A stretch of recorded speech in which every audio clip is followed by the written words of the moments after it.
Connu pour son franc-parler, auteur, fondateur de Major, Être et rester des hommes, amoureux de la France, il se tient loin des polémiques, il est le nouveau visage de la droite, il incarne le renouvellement de la classe politique pour en finir avec les ringards pas drôles et ouvrir des champs du possible à une vision plus large. Ce soir, c'est Julien Rochdy dans Libéré sur Parole.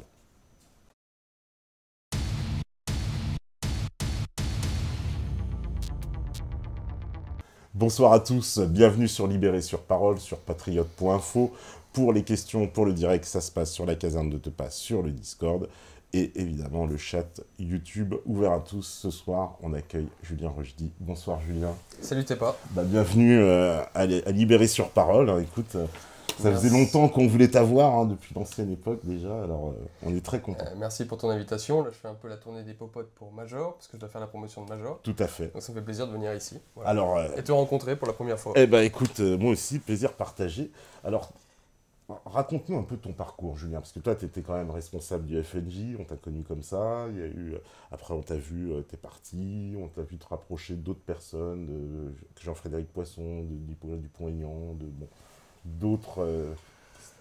Mon parcours exhaustif, je vais pas te faire ma biographie complète, oui. bien que je pourrais, parce que tu fais des émissions assez personnelles, c'est pour ça que les tiennes sont sympas, émissions, mais je sais pas, je suis un jeune provincial, je viens d'Ardèche, famille classe moyenne, qui a toujours rêvé de la politique, de la philosophie, des idées en général, et qui a pu commencer à faire de la politique à 18 ans à Lyon, pour la campagne de 2007, tu vois, ça remonte. Ah ouais, ça remonte. J'ai fait la campagne pour Jean-Marie Le Pen à l'époque. Mais j'avais été extrêmement déçu par l'élection de Nicolas Sarkozy et par l'état du Front National, parce que je l'ai vu moi en vrai à cette époque, et bon, il n'était pas resplendissant, on va dire. Donc j'ai voulu arrêter la politique. Après, j'ai voulu me consacrer qu'aux idées, c'est pour ça que j'ai beaucoup travaillé. J'ai écrit un livre à 20 ans qui s'appelle Le Marteau. Ouais, tout à fait. Ouais. Et puis je me rêvais un peu grand écrivain, qui allait révolutionner la France par mes idées, tu vois. J'étais vraiment naïf, mais bon. Il se trouve que j'ai quand même trouvé un petit éditeur, et puis je me suis fait pas mal de contacts, pas mal de réseaux. Dans la droite nationale, on va l'appeler comme ça. Et puis j'ai pu voir l'émergence de Marine Le Pen au carrefour de 2010-2011. J'ai rencontré des gens qui travaillaient directement avec elle et qui du coup m'ont proposé de travailler tout de suite avec elle pour la campagne de 2012. Parce qu'elle avait besoin de sang neuf, elle avait besoin de jeunes avec des profils un peu différents. Et donc j'ai accepté parce que même si ça n'avait rien à voir avec mes études et puis que c'était un petit peu compliqué professionnellement, parce que quand tu commences ta vie professionnelle par une inscription sur ton CV Front National, directeur de la jeunesse, c'est pas très bien pour la suite, mais bon, c'est pas grave. Moi, j'aime bien les aventures, et là, il se trouvait qu'il y avait quelque chose autour de Marine à cette époque-là. Marine incarnait la modernité, le renouveau des idées patriotes, et même si il y avait déjà des doutes un petit peu sur elle, sa personnalité et ses idées, je trouvais quand même qu'il y avait quelque chose d'intéressant pour faire péter le système, pourquoi pas, parce qu'elle était la dédiabolisation, aidée par des gens qui, eux, conservaient des idées fortes et puissantes au fond d'eux. Je trouvais que c'était un bon mélange. Voilà, une figure amène, tu vois, une figure capable de pouvoir parler au grand public, tout en ayant des gens autour d'elle qui étaient encore doctrinalement solides, quoi, tu vois. Moi, c'était un petit peu mon objectif. Et donc j'ai accepté, je suis devenu directeur des jeunes, président des jeunes avec Marine, puis après directeur du FNJ, après la campagne. Je suis resté au front comme ça 3 ans, quasiment 4 ans. Ça m'a plu, ça m'a apporté beaucoup d'expérience. J'ai pu voyager dans toute la France, voir tous les départements, tu sais, rencontrer les militants, les jeunes, donc ça m'a ouvert l'esprit sur plein de choses. Et puis j'ai vu aussi le monde des médias, beaucoup. J'ai été très médiatisé à cette époque-là. Et donc voilà, j'ai pu connaître beaucoup de gens, vraiment agrandir toutes mes expériences, connaître plein de choses. Mais il se trouve que quand j'ai eu 25 ans, 24-25 ans, je me suis mis à douter de la politique d'une manière générale. Il y a eu plusieurs choses qui m'ont fait arrêter la politique. La première, c'est que je n'étais plus en accord avec la ligne de Marine Le Pen. Pour plein de raisons, on en parlera peut-être un petit peu après, mais je pensais qu'elle s'enfermait dans un corner qui allait l'empêcher de pouvoir être président de la République, c'est-à-dire s'enfermer dans ce corner souverainiste à ne parler qu'à la gauche, qu'au peuple de gauche, alors que je voyais bien que la droite était en pleine déconstruction et qu'elle attendait un nouveau leader. Et déjà, moi, à cette époque, je disais, il faut que Marine parle à la droite, pas besoin qu'elle se dise de droite, mais au moins qu'elle envoie des signaux, tu vois, pour faire en sorte de récupérer cet électorat. Et voilà, là-dessus, on était un petit peu en désaccord. Plutôt que de parler de l'euro, j'aurais préféré qu'elle parle de l'identité, qu'elle parle de la France, qu'elle parle de la liberté, qu'elle parle de la grandeur aussi. Je suis quelqu'un de positif, j'ai essayé de lui faire... Je lui écrivais souvent des notes, je voulais que le patriotisme ne soit pas seulement quelque chose de misérabiliste, tu sais. C'est-à-dire que Il y en a assez en France d'entendre toujours des patriotes misérabilistes, on en parlera peut-être tout à l'heure, Mhm. qui sont toujours dans on veut retrouver, on veut redevenir ce que l'on fut, tu vois, à l'époque, sachant que ça ne peut pas arriver, ça ne peut pas subvenir à une telle chose. C'est un rêve, tu vois, un rêve qui peut toucher 20% de la population qui en ont vraiment marre de la situation actuelle, mais qui ne peut pas aller au-delà, parce que les gens ont besoin de se projeter, les gens ont besoin de penser à l'avenir, ont besoin de penser à des choses positives, tu vois. Et toute la rhétorique du Front National à cette époque était « nous allons refaire la laïcité, nous allons refaire l'école, nous allons refaire la France, nous allons la tautologie du re, tu vois, nous allons revenir à… » C'est bien joli, moi aussi je suis le premier à rêver de la France d'antan et de l'époque, mais ça ne peut pas réussir comme ça. Bon. Donc voilà, j'avais un petit problème avec sa ligne, c'est la façon dont elle l'incarnait. J'avais des problèmes aussi avec les hommes qui étaient autour d'elle, c'est-à-dire les gens qu'elle choisissait pour son entourage. Pour moi, c'était des gens, Philippot et toutes ses équipes, c'est des gens qui, dans ma vie privée, si tu veux, on ne serait pas du tout amis, tu vois. Donc travailler avec des gens à qui tu as envie de mettre des claques tous les matins, c'est pas un truc positif. Et puis d'un point de vue plus personnel, j'ai vu en fait ce que la politique faisait aux hommes. C'est-à-dire que un homme qui ne fait que de la politique dans sa vie, il a 80% de chance de devenir une grosse merde. Excuse-moi de te le dire comme ça, mais je l'ai vu de mes yeux vus, si tu veux. J'ai vu des gens qui étaient entrés en politique très jeunes, avec plein d'idées, plein de passions, tu vois, plein d'entrain, mais qui en fait se font bouffer par ce monde-là. Et la politique, tu sais, c'est un peu comme du fonctionnariat, c'est-à-dire que si tu es pas trop con, tu peux en bouffer toute ta vie.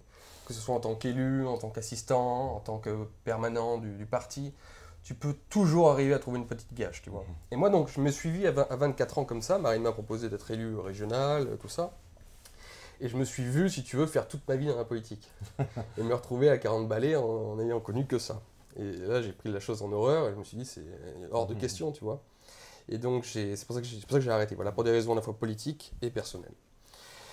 Après, ben, je me suis engagé dans la vie privée, avec mon CV dégueulasse, avec un master de relations internationales. Bon, mais puis pendant 4 ans de Front National, donc ce qui n'est pas génial.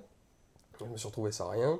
Mais il se trouve, et on en parlera tout à l'heure sur la nature de la politique aujourd'hui, que ce qui compte, c'est les réseaux, en fait. C'est les gens que tu connais. On n'est plus dans la politique politicienne, en fait. Le vrai pouvoir se trouve dans les réseaux et comment te faire les meilleurs réseaux et tout, c'est ça qui est véritablement utile. Et donc moi, bon, j'ai eu de la chance, j'avais un réseau et j'ai un réseau qui m'a permis de m'aider, des investisseurs, des gens qui m'ont aidé dans ma vie professionnelle. Je me suis complètement planté les 2 premières années. J'ai monté une société qui a échoué totalement à cause d'un enculé, mais bon, ça c'est un autre problème. Mais bon, je me suis renouvelé, j'ai fait pas mal de choses. Aujourd'hui, je suis bien. Je travaille à l'international. Je dirais pas exactement ce que je fais, mais je suis plutôt bien. Et puis, dans le même temps, j'essaye d'avoir toujours un lien avec le monde des idées. J'ai fait ces sessions avec TV Liberté l'année dernière, par exemple, où on a beaucoup parlé de la droite, de l'union des droites, de ce qu'était la droite philosophiquement. C'est très intéressant. Je te remercie. Et bon, j'essaie d'écrire, mais j'ai pas trop le temps, même si je dois ressortir un bouquin. Et puis là, on a sorti Major, avec plusieurs amis, qui est un outil de combat, en fait, qui n'est pas directement politique, bien que tout soit politique, comme tu le sais. C'est la métapolitique. Oui, mais c'est un outil de combat majeur sur la masculinité, en fait, sur les hommes. Donc on va en parler peut-être tout à l'heure. Ah, mais oui. Et voilà, je me retrouve là aujourd'hui, si tu veux, à connaître quasiment tout le monde dans la droite nationale, le patriotisme, le monde patriotique, ce que tu l'appelles comme tu veux. J'aide certains, par exemple Nicolas Dupont-Aignan, que j'apprécie humainement parlant. Même le Front National, j'ai de bons rapports encore avec eux. Mais même si j'ai des propositions pour retourner dans la politique pure politicienne, je n'en ai pas véritablement envie. D'accord. Parce que, pour plein de raisons qu'on évoquera peut-être tout à l'heure, mais voilà. Pour le moment, voilà, je suis bien à graviter un peu autour de ça. Et tu es d'accord avec ta fiche Wikipédia qui te dit, qui te décrit comme un homme de culture qui se défend d'être maurassien en affirmant que Maurras ne relevait pas de l'antisémitisme racial mais de l'antijudaïsme. Non, mais ça c'est une connerie absolue. C'est une connerie, en fait, je te raconte l'anecdote comme ça, c'est marrant. Pour ceux qui veulent se lancer en politique, ça peut peut-être être formateur. C'est le premier article que j'ai eu sur moi, en fait, quand j'étais encore à Lyon et que les journaux ont appris que j'allais devenir le responsable des jeunes. Les journalistes se sont intéressés à moi parce que j'avais un profil un peu particulier pour l'époque, pour ce qu'était le Front National à l'époque. À l'époque, il faut se remettre, les plus jeunes ne connaissent pas, mais les jeunes du Front National, c'était plutôt crâne rasé et bombers, tu vois. Et en fait, quand ils ont vu un connard comme moi avec des cheveux et des chemises, tu vois, ils se sont dit, tiens, c'est un nouveau profil, la nouvelle jeunesse autour de Marine Le Pen, tu vois, ils ont voulu faire des papiers là-dessus. Et donc j'ai reçu une journaliste de rue 89 à l'époque, ça existe toujours, rue Ouais, 89, ouais, ouais. ça existe toujours. Ouais. C'est avec le Nouvel Obs maintenant, ouais. Et elle est venue me voir à Lyon, passer une journée avec moi. Et moi, je ne connaissais pas ce monde médiatique. Je me mets à lui parler de tout et de rien. Je n'ai pas contrôlé mon message, tu vois. Et donc on parle des différents auteurs que je lisais, Maurras, mais pas que, j'en lisais plein, mais évidemment elle n'a retenu que cela.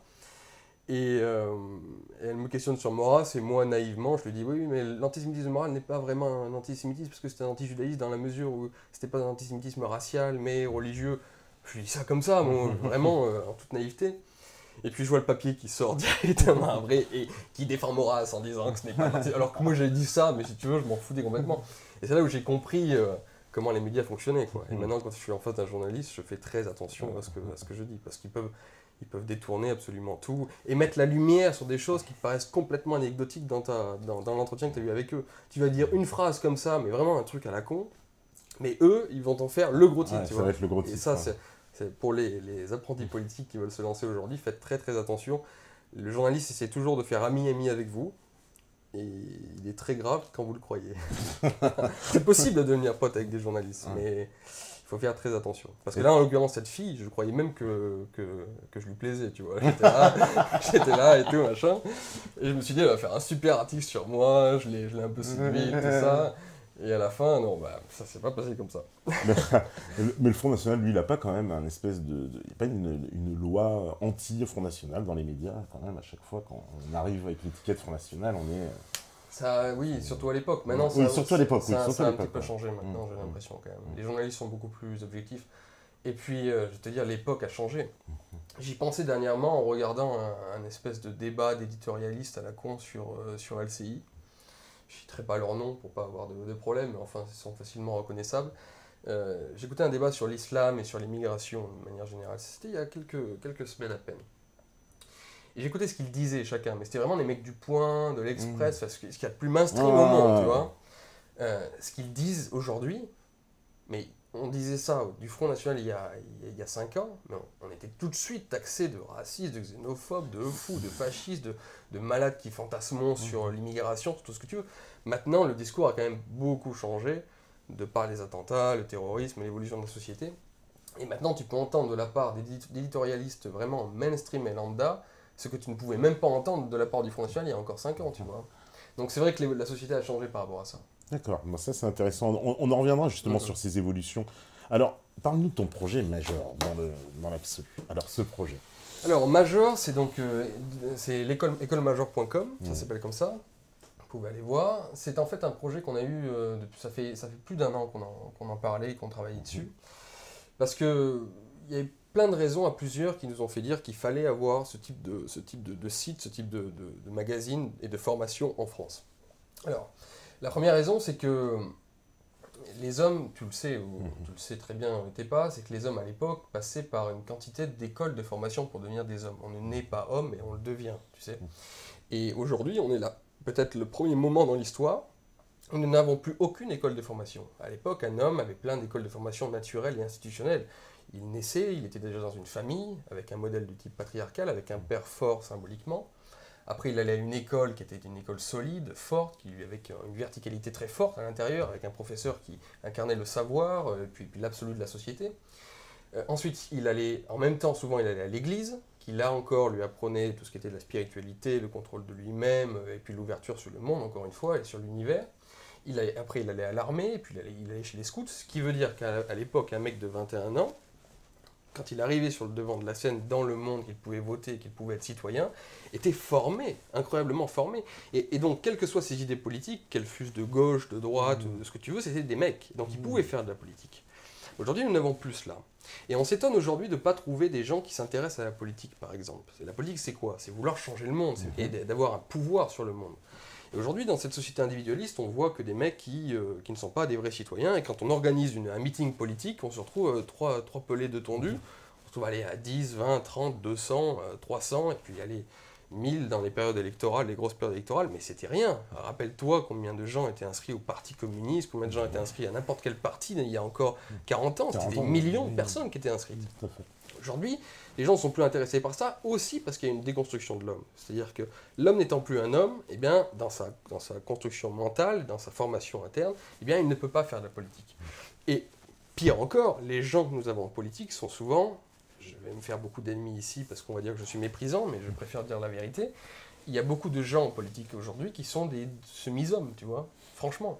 C'est-à-dire que ceux qui viennent dans la politique actuelle, ne peuvent pas changer grand-chose parce qu'ils sont très souvent frustrés, complexés, ils cherchent quelque chose dans la politique pour avoir une vie sociale, pour avoir... Et si tu veux, la politique n'est pas l'aboutissement de leur réussite et de leurs idées fortes qu'ils ont travaillé pendant longtemps et puis de leur bien-être personnel, mais c'est un moyen pour eux d'obtenir un bien-être, tu vois. Et donc, souvent, dans les partis politiques, eh bien, il n'y a pas ce que l'on peut trouver de mieux en termes de qualités humaines. Et ce qui est terrible, c'est que les gens, et j'en rencontre plein, je passe mon temps à rencontrer des gens comme ça, qui ont vraiment des qualités humaines très très fortes et très, très grandes. Quand je parle de qualités humaines, c'est qualité de réussite, j'entends. Hein, bien sûr, il ne faut pas mépriser les petites gens, bien entendu, mais les petites gens qui veulent réussir, qui veulent grandir, qui veulent se développer personnellement, malheureusement, ne font pas de politique aujourd'hui. Elles fuient les partis politiques, ces petites gens-là, et les grands bourgeois, les deux. Qu'est-ce qu'ils vont faire ces gens-là? Aujourd'hui, ils vont dans les grandes écoles, ils cherchent à se faire du pognon, ils cherchent à réussir dans leur vie privée avant tout.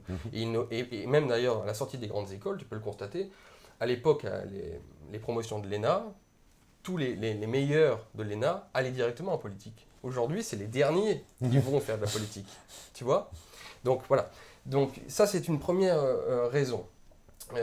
La deuxième raison, c'est qu'elle est plus d'actualité. C'est qu'on s'est aperçu à plusieurs, et ça c'est tout à fait criant, c'est que aujourd'hui, il n'y a pas une semaine qui passe sans qu'il y ait un débat sur le féminisme, sur les femmes, sur la place de l'homme dans la société, la théorie du genre et tout le reste. Cette année a été tout à fait révélatrice à cet égard, puisque avec MeToo, Balance ton porc et toutes les histoires, on a entendu parler de toute l'année. Et les féministes et ces mouvements-là ont beaucoup de sites internet et beaucoup de relais d'expression pour envoyer du lourd sur tous ces sujets. Mademoiselle.com, par exemple, qui est un site de féminisme de féministes absolument horriblissime, mais qui ont un gros pouvoir d'influence aujourd'hui sur plein de filles paumées dans la société française. Et qui ont un gros pouvoir parce qu'ils ont des sites internet qui regroupent beaucoup de gens regardent leurs vidéos, tout ça. Et un pouvoir d'influence sur les politiques également. Et il se trouve que pour les hommes, on n'a rien.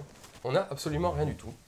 Tandis qu'aux États-Unis, par exemple, il y a énormément de sites de ce qu'on appelle masculinistes. Des sites comme par exemple Art of Manliness sont des sites très très puissants. Ils ont 2 millions, 3 millions de personnes qui suivent Art of Manliness. Et ceci n'est pas étranger même, pour faire un lien avec la politique, parce qu'on va parler un petit peu politique, ceci n'est pas étranger à la réussite de Donald Trump, au succès de Donald Trump aux États-Unis. Parce que ces mouvements masculinistes qui ont voulu se réapproprier ce qu'était la nature masculine, comment est-ce qu'on redevient des hommes dans notre mentalité. Je ne te parle pas de devenir un bodybuilder, hein. C'est tout l'inverse de ça. Enfin, tu peux devenir un bodybuilder si tu le souhaites, mais il ne s'agit pas de ça, il s'agit d'une psyché masculine, tu vois, de réussite masculine. Eh bien, tous ces sites-là, il y en a plein aux États-Unis qui sont sur ce terrain-là depuis déjà 10 ans, 15 ans. Et en fait, ce sont des phénomènes sociaux qui semblent annexes comme ça, mais qui ont un lien direct avec la politique in fine, parce que pour avoir voté Trump à l'époque, je suis loin de soutenir Trump aujourd'hui, mais en tout cas, à l'époque, sa campagne était quand même assez puissante. Pour voter Trump, là-bas, il fallait des sacrés mecs, tu vois. Des mecs qui n'écoutent pas le système médiatique, et tout ça est lié à la mentalité masculine forte, tu vois. Et donc en France, on a besoin de sites pareils, qui soient des relais d'expression, pour entrer dans les polémiques quasi quotidiennes sur le féminisme, la théorie du genre et tout le reste, et puis qui permettent d'aider les mecs qui, aujourd'hui, parce qu'ils n'ont pas connu d'école de formation, eh bien d'aider tous ces hommes à s'améliorer, améliorer ce qu'on appelle les 4 C, c'est-à-dire le cœur, la culture, le caractère et le corps. Quand tu t'améliores chaque jour, que tu es dans cette logique-là d'amélioration de ce que tu es, eh bien, tu agrandis totalement déjà ta vie personnelle, ta réussite personnelle. Et moi, je suis absolument persuadé, si tu veux, que c'est la base. Parce qu'avant même de parler de politique, de comment est-ce qu'on change la France, qu'on change l'Europe, qu'on change la civilisation et qu'on change le monde, déjà, quand on a affaire à des hommes qui arrivent à gérer une famille, qui arrivent à gérer leur vie professionnelle, qui arrivent à être des mecs, quoi, quand tu les vois, j'ai presque même pas besoin de l'expliquer, même si on peut rentrer dans les détails sur ce qu'est la virilité, ce qu'est l'homme. Quand tu vois des mecs pareils qui sont réussissants dans leur vie, parce qu'ils suivent un certain code d'honneur, un certain code de valeur. Et tu sais, c'est quelque chose que j'ai toujours remarqué, moi, c'est tous les mecs que je connais qui ont réussi dans leur vie, que ce soit au niveau sentimental ou que ce soit au niveau professionnel, ce sont que des mecs qui se ressemblent finalement dans leur façon de voir les choses. Et en fait, d'ailleurs, dans la session alpha, la première formation qu'on a sortie, qui marche très très bien sur l'école Major, on a voulu rassembler justement toute cette mentalité-là, très masculine, qui est partagée par tous ces mecs qui réussissent. C'est-à-dire comment tu vois les choses, comment tu appréhendes les femmes, comment tu appréhendes les amis, comment tu fondes ton clan, comment tu te comportes en société, quelle est ta philosophie de vie, tu vois, Nietzschéenne, l'univers, le monde, ton échelle de valeur. Tout ça, en fait, c'est partagé par tous les mecs qui réussissent. Et il est temps que tout cela revienne dans le milieu national, le milieu de droite, ou tout même sans parler de ça, simplement les Français, quoi, les jeunes Français. Mais est-ce que la vision, justement, de cette virilité qui a été atteinte, est-ce qu'elle ne concerne pas plutôt les Européens, mais au sens même ethnique du terme, et pas les autres communautés qui bénéficient d'un espèce, je sais pas, l'image du rappeur, voilà, l'image du sportif, etc., mais qui est incarnée par d'autres ethnies. Mais bien entendu, de toute façon, il est certain que la virilité qui a été le plus attaquée, ça a été la virilité blanche, ça c'est certain, on le sait, mais dans cette virilité blanche ou européenne, pour parler plus comme cela, il faut bien arriver à distinguer ce qu'est un homme, justement. Un homme se tient à équidistance du décadent et du barbare. Un homme, c'est comme la civilisation en fait. La civilisation, c'est vraiment ce qui est au milieu entre la décadence et la barbarie. Et c'est un équilibre très difficile à obtenir, si tu veux, et à tenir. Mais un homme, c'est ça, et en particulier dans l'idéal de l'homme européen, depuis les Grecs, en passant par les chevaliers du Moyen-Âge, le soldat, et puis même l'homme moderne, parce qu'on est capable encore, malgré la société actuelle, d'être des hommes, malgré tout ce qu'on nous raconte.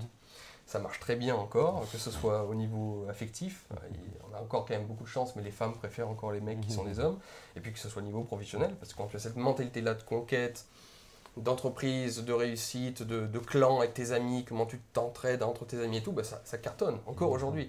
Donc malgré tout ce qu'on nous raconte, si tu veux, c'est comme l'idée du clan à l'époque, tu avais besoin d'être entouré d'hommes pour survivre dans la forêt ou dans la jungle, mais aujourd'hui dans le monde économique actuel, tu as besoin d'être entouré de ton clan, parce que si tu n'as pas ton réseau, qui te permet justement de trouver le bon avocat au bon moment, la bonne personne qui va t'aider pour créer une société, la personne qui va... C'est la même chose finalement, tu vois, après des milliers d'années d'évolution, on reste dans les mêmes configurations. Donc oui, cette virilité européenne a besoin à tout prix d'être revisitée et de revenir sur le devant de la scène, et je crois que c'est le préalable pré-politique, si tu me permets, à toute chose. Parce que, encore une fois, si on n'a pas des mecs qui ont des réseaux puissants, qui sont dans cette mentalité-là de conquête, de force, de code de l'honneur et de réussite personnelle, parce que quand tu réussis personnellement, tu dégages aussi énormément plus de charisme, d'aura, tu es beaucoup plus fort en cela, que si tu arrives et que tu es frustré, tout ça se voit. Et en fait, le but c'est de gagner la société, si tu veux. Le but c'est quand même de pouvoir prendre l'État, de pouvoir changer la France, l'Europe. Donc pour cela, on doit être les meilleurs. Parce que si on n'est pas les meilleurs, on va perdre, et si on perd, c'est toute la civilisation européenne qui sera jetée à la poubelle. Et ça, moi, je ne le veux pas. Donc, travaillons déjà chacun individuellement sur ce qu'on peut être. Cette équidistance, justement, entre le barbare et le sauvage. Quand tu me parlais du rap et tout ça, là, c'est plus le barbare. Et puis, quand tu me parles de Jean-Michel dans le Marais, lui, c'est le décadent. L'homme, il est au milieu, si tu veux, tu vois. Il est capable de lire de la philosophie et de mettre le bourre-pif au bon moment, tu vois. C'est ça l'idéal de l'homme européen, c'est le gentilhomme, en fait. C'est le kalos kagatos grec, et puis le gentilhomme. C'est la même chose, encore une fois, après des siècles de distance. C'est un mec qui est capable de travailler, ce que je te disais, sa culture personnelle, son cœur, son caractère, puis son corps. Et sur Major, nous, ce qu'on essaie de faire, donc ça demande du travail, c'est de partager ce contenu-là, en fait. Toujours des articles culturels, du contenu, voilà, on essaie de partager nos expériences d'hommes, que ce soit avec les femmes, des choses plus légères, tu vois, parfois, sur la séduction et tout, mais aussi énormément de ce travail-là, tu vois. On n'est pas des... Comment te dire par une métaphore? On n'est pas des professeurs où on se dit, moi, je suis un homme, donc je vais t'apprendre la vie. Je ne suis pas un coach, tu vois. Par exemple, moi, personnellement, je suis à la recherche de ma masculinité. Moi aussi. Et tous les hommes, c'est la base de la masculinité. C'est qu'on n'est jamais des hommes, en fait. On doit toujours... C'est un idéal qu'on doit poursuivre en permanence, tu vois. Donc on n'est pas dans la posture, nous sommes les coachs, on va vous apprendre comment être des hommes, ce serait ridicule. On est plus, si tu veux une métaphore, on est plus... tu sais, quand tu vas à la faculté, t'as souvent plein d'élèves qui sèchent les cours, et t'as des élèves qui vont en cours, qui prennent les notes, et après qui les partagent à tout le monde, tu vois, tu sais. En fait, nous, on est plus des élèves comme ça, en fait, tu vois. Nous, on va dans les cours, parce qu'on passe notre temps à lire. Tu vois, là, par exemple, je vais faire une recension très bientôt de Nassim Nicolas Taleb sur ce qu'est le concept de l'antifragilité, par exemple, un grand philosophe. Et voilà, donc là, on va faire un contenu sur comment être un antifragile, tu vois, voilà. C'est pas nous qui donnons des leçons, en fait. Nous, simplement, on prend du temps pour lire, pour travailler, puis pour vivre aussi nos expériences. Et puis après, on partage ça aux autres qui n'ont pas le temps, parce qu'ils travaillent trop, parce qu'il y a plein de choses, tu vois. Donc c'est plus cette posture-là, et d'ailleurs nos colonnes sont ouvertes pour ceux qui veulent partager. Le but en fait est toujours d'apprendre quelque chose aux autres. Voilà. D'accord. Voilà. Mais par exemple, cette dévirilisation, est-ce que, on va dire que les associations féministes, l'idéologie féministe, c'est elle qui est grande responsable d'avoir attaqué, puisqu'elles sont, on va dire, l'ennemi principal, c'est toujours citer l'homme blanc, quoi, entre guillemets. Bon, pour pas dire l'homme plus de 50 ans, parce qu'ils le disent, mais c'est un peu quand même la cible à chaque fois, même quand on entend, je sais plus, c'était Anne Lauvergeon ou Delphine Ernotte qui dit, bon, on va dégager les hommes blancs, etc. Bien sûr. Oui, mais en fait, si tu veux, En fait, il faut savoir une chose, c'est que le vrai pouvoir, il se donne pas, il se prend, et en fait, les féministes, on leur a donné ce pouvoir. Parce que la vérité, c'est que si on refait un peu d'histoire, l'homme européen, en sortant de la Seconde Guerre mondiale, de la première d'abord et de la seconde, est sorti complètement démoralisé. Et en fait, à ce moment-là de sa démoralisation, il a été prêt de lui-même à remettre en cause tous les schémas et toutes les architectures qui faisaient de lui l'homme traditionnel qu'il fut pendant des siècles. Et c'est lui qui de lui-même a dit « Oh, cette fois-ci, je pose mes couilles sur la table et vous en faites ce que vous voulez. » Tu vois, même si, en réalité, quand tu montes dans la société et que tu vas par exemple dans tout ce qui est les grandes banques, la haute finance, les grandes entreprises, tu as affaire à des hommes alpha. Toujours. C'est-à-dire que les femmes aujourd'hui, par exemple, pénètrent en politique, tu les vois partout parce que la politique n'a plus aucun pouvoir. Quand tu vas aujourd'hui dans les milieux de décision, les grandes conférences internationales et tout ça, tu te retrouves en général avec 99% d'hommes blancs, tu vois. Voilà. Donc finalement, en plus, on ajoute comment dire, à la destruction actuelle de toute la société traditionnelle, on ajoute à cela l'hypocrisie totale, en fait, parce que les hommes alpha, qui eux partagent bien des valeurs très masculinistes, très virilistes, eux continuent de gérer la société, tu vois. Mais en revanche, pour le gros du peuple, alors eux, on les laisse devenir des gonzesses, et on souhaite qu'ils le deviennent, pour simplement être de meilleurs consommateurs, ne surtout pas remettre en cause leur pouvoir. Il y a aussi cette logique-là, si tu veux. Donc l'homme blanc, on cherche à lui enlever ses couilles pour qu'il ne soit plus dangereux. Parce que l'homme blanc est dangereux. L'homme blanc, l'homme européen d'une manière générale. L'homme européen est dangereux s'il est citoyen.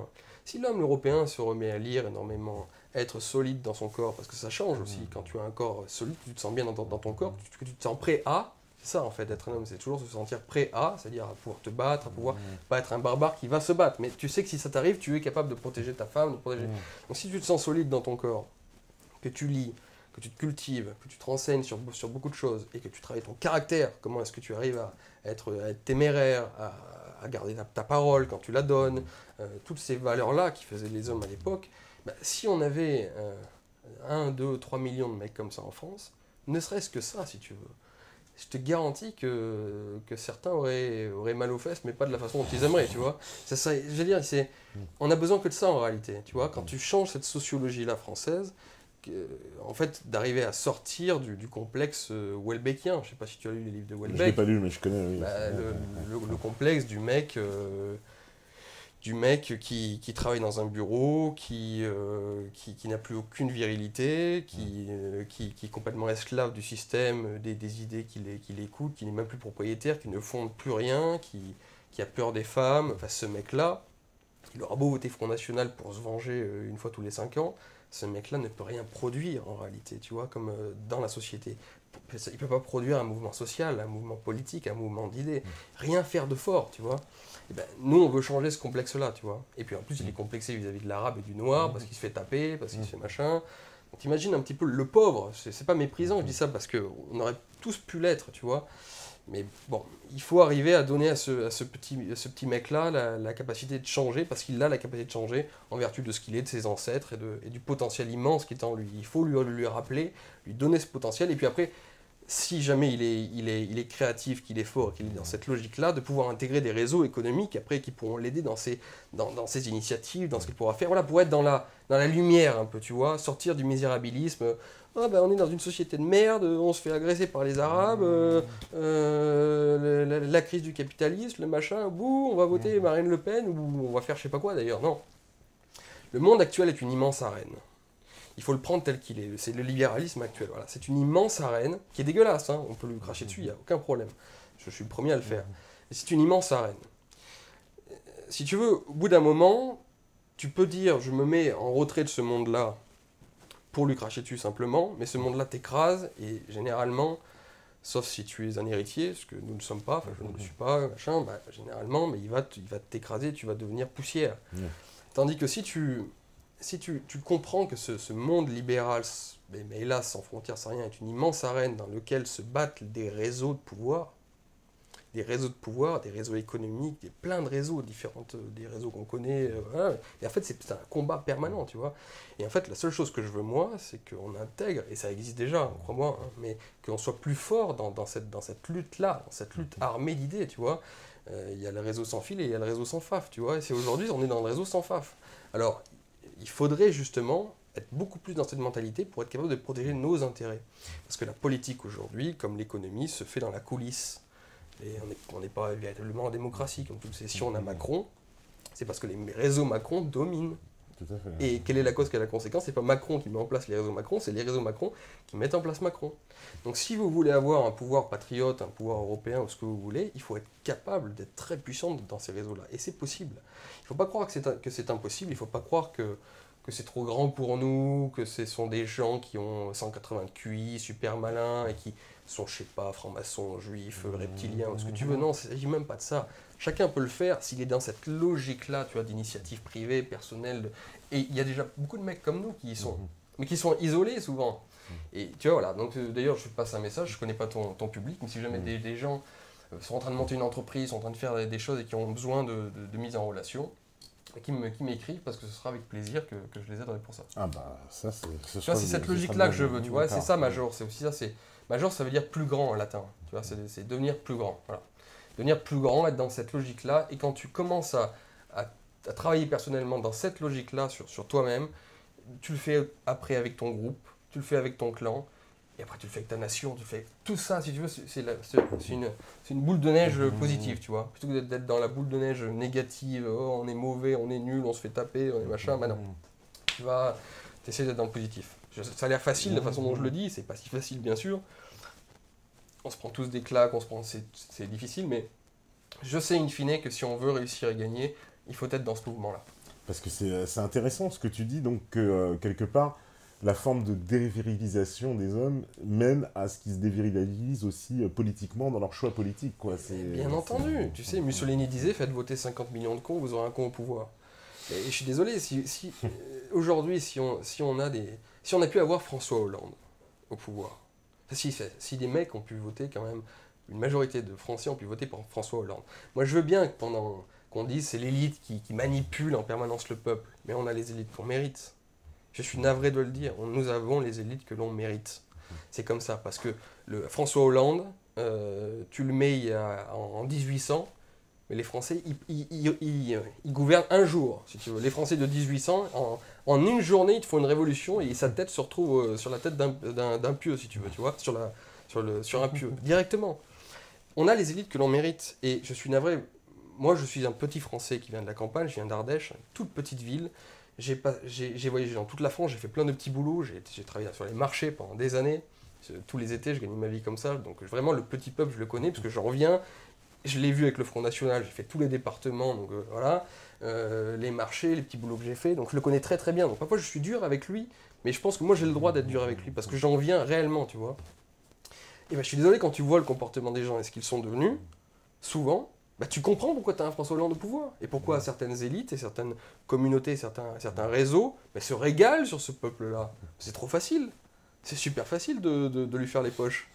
Bah, et c'est pour ça qu'en fait, il faut repartir de la base, recréons des hommes dans la mentalité, recréons cette logique-là, Et puis petit à petit, en travaillant sur les deux côtés, bien sûr, en travaillant à la base, et puis en travaillant bien sûr dans les réseaux internationaux, la grande politique et tout, ce que j'essaye de faire un tout petit peu. Bien, je pense que si on travaille comme ça en attaquant le front sur ces deux aspects-là, bah, je pense que c'est peut-être en tout cas la solution pour s'en sortir. C'est intéressant en tout cas comme solution, quoi, parce que ça voudrait dire qu'il y a... Parce que j'entends en ce moment beaucoup de solutions qui vont dans ce sens, même monter une équipe de le Papacito, tout ça, Oui, c'est un peu dans ce sens-là, c'est-à-dire de se réunir, de faire des projets ensemble, et que finalement, c'est par une espèce d'union du peuple qu'il y aura quelque chose qui pourra bouger après, plus tard en politique, quoi.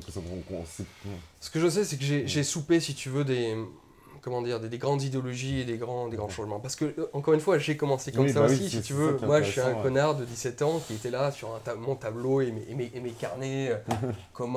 Quel est le régime idéal, un roi. Je voulais écrire un bouquin quand j'avais 16 ans, le régime idéal, par exemple, tu vois, alors chercher chez les empereurs romains, est-ce que c'est mieux d'avoir un système héréditaire ou adoptif, tu vois. J'adorais ça, tu vois, me faire mes films sur mes carnets, sur Internet. Puis j'ai commencé à 18 ans la politique, plein d'idéologies, et n'être que dans le monde éthéré des idées, tu vois. On commence tous comme ça, c'est sain, tu vois. Mais aujourd'hui, avec l'expérience, je me rends compte qu'en fait, et puis en plus là, je suis redevenu nietzschéen, en fait, qui est mon maître, c'est-à-dire que c'est pas le réflexe qui suit la réflexion, mais la réflexion qui suit le réflexe. C'est-à-dire qu'en fait, ta pensée vient de ton corps. Et quand on dit ton corps, c'est ta vie personnelle, c'est ta réussite personnelle, tes expériences et la puissance, le potentiel que tu sens en toi, va déterminer l'idée que tu vas avoir. Et pas l'inverse, en fait. Donc, l'idéologie, c'est bien, mais d'abord, concentre-toi sur ta vie personnelle, sur ta façon d'appréhender les choses, ta vie économique, ta vie sentimentale, ton corps. Mais quand je dis corps, c'est encore une fois, c'est le caractère surtout. Hein, Et puis, à partir de là, en fait, tu vas sécréter des bonnes idées, tu vois. Après tout, même la gauche, la droite, c'est même pas important, parce que je sais que si on a des Français, à nouveau des vrais Français qui ont conscience de leur intérêt personnel, leur intérêt de leur clan et de leur force, en fait, ils seront de droite ou même fascistes, j'en sais rien, mais naturellement, si tu veux, tu vois. Et quand on a un peuple affaibli, amoindri, fatigué, tu vois, qui se concentre que sur des petits besoins, tout petits besoins matériels, tu vois, encore une fois, le héros de Welbeck, tu vois, le petit mec, ce mec-là, s'il voit arriver un mec comme toi ou comme moi qui va lui parler de grandes idées, allez, on peut changer la France, on peut changer l'Europe, on peut faire plein de choses, oulala, je vote Macron. Il va avoir peur, le mec. Il va avoir peur, bien sûr. Et c'est pour ça qu'il ne votera pas pour toi. Donc il faut travailler sur l'individu. Et puis, moi, encore une fois, je tiens à la réussite personnelle de plus de monde possible de notre camp, tu vois. Et pour ça, c'est ce qu'on essaie de faire sur Major. Devenez dur, c'est ce que disait Nietzsche en plus. Et puis une autre chose sur Major que j'ai oublié de te dire, c'est aussi, parce que je sais pas si tu as remarqué, mais dans tous les débats qu'il y a autour du MeToo, Balance ton porc et tout le reste, je sais pas si tu as remarqué, mais aujourd'hui, les seules personnes qui défendent les hommes sur les plateaux télé, c'est les gonzesses. Je sais pas si tu as remarqué ça. C'est-à-dire qu'en fait, les mecs ont tellement peur d'aller sur ce... À l'époque, il y avait Zemmour et Soral, mais qui se sont plus politisés aujourd'hui, donc ils parlent moins de ces sujets-là, hommes-femmes et tout ça. Et aujourd'hui, il n'y a plus un mec qui ose monter au front sur le truc. Ils sont tous comme ça. Et ce qui fait que ceux qui défendent sur les plateaux télé aujourd'hui la position des hommes et la position traditionnelle, à dire attendez les filles, c'est pas si facile que ça, les mecs sont des violeurs, patriarcaux, connards, machin, et vous êtes des petites anges parfaites. Les seules personnes qui osent porter la contradiction, c'est Eugénie Bastier, Natacha Polony, Catherine Deneuve qui avait fait son truc, Thérèse Argot. C'est-à-dire que maintenant, mais tu vois, on a disparu de la circulation totalement, tu vois. C'est-à-dire que c'est des gonzesses qu'on doit nous défendre maintenant. Si tu vois le truc. Donc, Major, c'est aussi pour ça, si tu veux. Donc voilà, abonnez-vous à Major, même si vous ne partagez pas tout, c'est toujours bien de suivre les articles qu'on va écrire, parce qu'il est temps que les mecs puissent quand même répondre et puissent s'entraider à se former. Alors, qu'est-ce que ça veut dire être de droite en 2018 ? Qu'est-ce que ça signifie ? J'ai travaillé sur ça dans Sécession, avec TV Liberté l'année dernière, parce que j'ai voulu me réapproprier ce terme de droite, en fait, parce que je me suis aperçu que depuis pas mal d'années, personne n'osait se dire de droite, en fait, utiliser ce mot. Et même d'ailleurs, je vous invite à regarder même l'élection de Nicolas Sarkozy en 2007. Il ne dit jamais une fois qu'il est de droite. Tout le monde le sait, bien entendu, mais il ne dit pas ce mot, tu vois. Pour des raisons aussi philosophiques, car la droite ne dit jamais ce qu'elle est, parce qu'elle est censée être tout ce qui est, c'est-à-dire La droite, c'est la France, le passé, c'est au-dessus, c'est Dieu, c'est la tradition, tu vois. Tandis que la gauche est une force constructiviste qui se nomme parce qu'elle est un mouvement en marche. Avec la droite, et ce n'est pas un mouvement en marche, en action, c'est le tout en fait, c'est ce qui est la conservation. C'est aussi pour des raisons philosophiques. Mais du coup, je m'étais dit qu'il y avait peut-être possibilité de faire de ce mot droite un terme révolutionnaire, quoi. C'est-à-dire, je suis de droite. Et dans droite en 2018, bah, ça comporte tout un corpus, même s'il on peut dire beaucoup de choses de droite. Être libéral, dans le bon sens du terme. Oui, libéral, parce que... De toute façon, on est niqué avec ce terme-là. Parce Même qu'à là, chaque fois, on sait pas ce qui si je me dis libéral, je sais qu'il va y avoir plein de commentaires en disant que je suis un connard et tout ça, bien sûr. Voilà. Non, puis que je suis un connard, machin, évidemment, mais non, mais simplement, voilà, le libéralisme dans le bon sens du terme, c'est-à-dire la liberté d'entreprendre, de faire des choses qui est quand même très humaine et qui plus est masculine. Ça au moins, voilà, c'est pas le monolibéralisme mondialisé que nous avons actuel, qui celui-là est à proscrire bien entendu. Être de droite, c'est être identitaire, au sens de vouloir conserver et promouvoir, pas seulement rester sur la conservation, mais la promotion de ton identité, de ce que tu es, on va en parler. Et puis après, c'est des questions aussi d'ordre esthético, philosophico, politique. C'est ta façon de t'habiller, tes plaisirs personnels dans ta vie, ce que tu aimes manger, les paysages que tu aimes voir, les femmes que tu aimes fréquenter, les livres que tu aimes lire. C'est quand même autre chose, si tu veux, que le gauchiste qui n'écoute pas la même musique que moi, qui ne lit pas les mêmes bouquins que moi, qui s'habille pas comme moi, qui n'aime pas du tout les mêmes gonzesses que moi. Bah, voilà, c'est un monde tout entier, si tu veux, d'être de droite par rapport à ce monde gauchiste, où moi, là, en revanche, je fous dans le terme gauchiste toute la postmodernité, en fait. C'est-à-dire que l'animateur de Canal+, qui est capable de voter à droite, et en tout cas d'être complètement libéral économique, ce qui fait qu'il se croit de droite, pour moi, c'est un gauchiste, tu vois. Donc voilà, le gauchisme, j'ai pensé à l'époque de sécession, et je le pense toujours un petit peu, que plutôt que d'aller se chercher des mots un peu compliqués, est-ce qu'on est identitaire, est-ce qu'on est patriote, est-ce qu'on est souverainiste, est-ce qu'on est ceci ou cela, peut-être simplement se dire de droite, parce qu'il n'y a plus de gouvernement de droite en France depuis déjà des dizaines et des dizaines d'années. Voilà. Donc c'était un petit peu ce j'avais essayé de faire avec Sécession. D'accord, donc en fait, en gros, même ce qu'on appelle la droite classiquement, donc les républicains, etc., ils ont été quand même pervertis à des idéaux de gauche. Ils sont gauchisés, entre guillemets. Ah bah, totalement, ça fait partie malheureusement du mouvement de l'histoire. C'est que, encore une fois, la gauche a triomphé dans le niveau culturel. Et elle a triomphé aussi dans les corps, parce qu'il n'y a pas que la culture. On parle en ce moment, beaucoup de Gramsci, c'est le cheval de bataille de Marion, de dire on va changer la culture. Mais en fait, c'est pas qu'une question de culture, il y a aussi, là on va essayer d'être un petit peu indulgent pour les gauchistes, mais il y a aussi une question de facteurs comment dire, socio-économiques et de ce que Marx appelait l'infrastructure, et la superstructure d'ailleurs. Les Français et les Européens de l'Ouest, d'une manière générale, sont entrés dans le monde de la ouate après la Seconde Guerre mondiale. C'est-à-dire que l'économie était très facile. C'était facile de gagner de l'argent, objectivement. C'était pas toujours facile, mais enfin, bon, les gens vivaient plutôt bien. C'était la période de croissance incroyable. La liberté était grandiose, parce que la liberté des mœurs se développait, et ainsi de suite.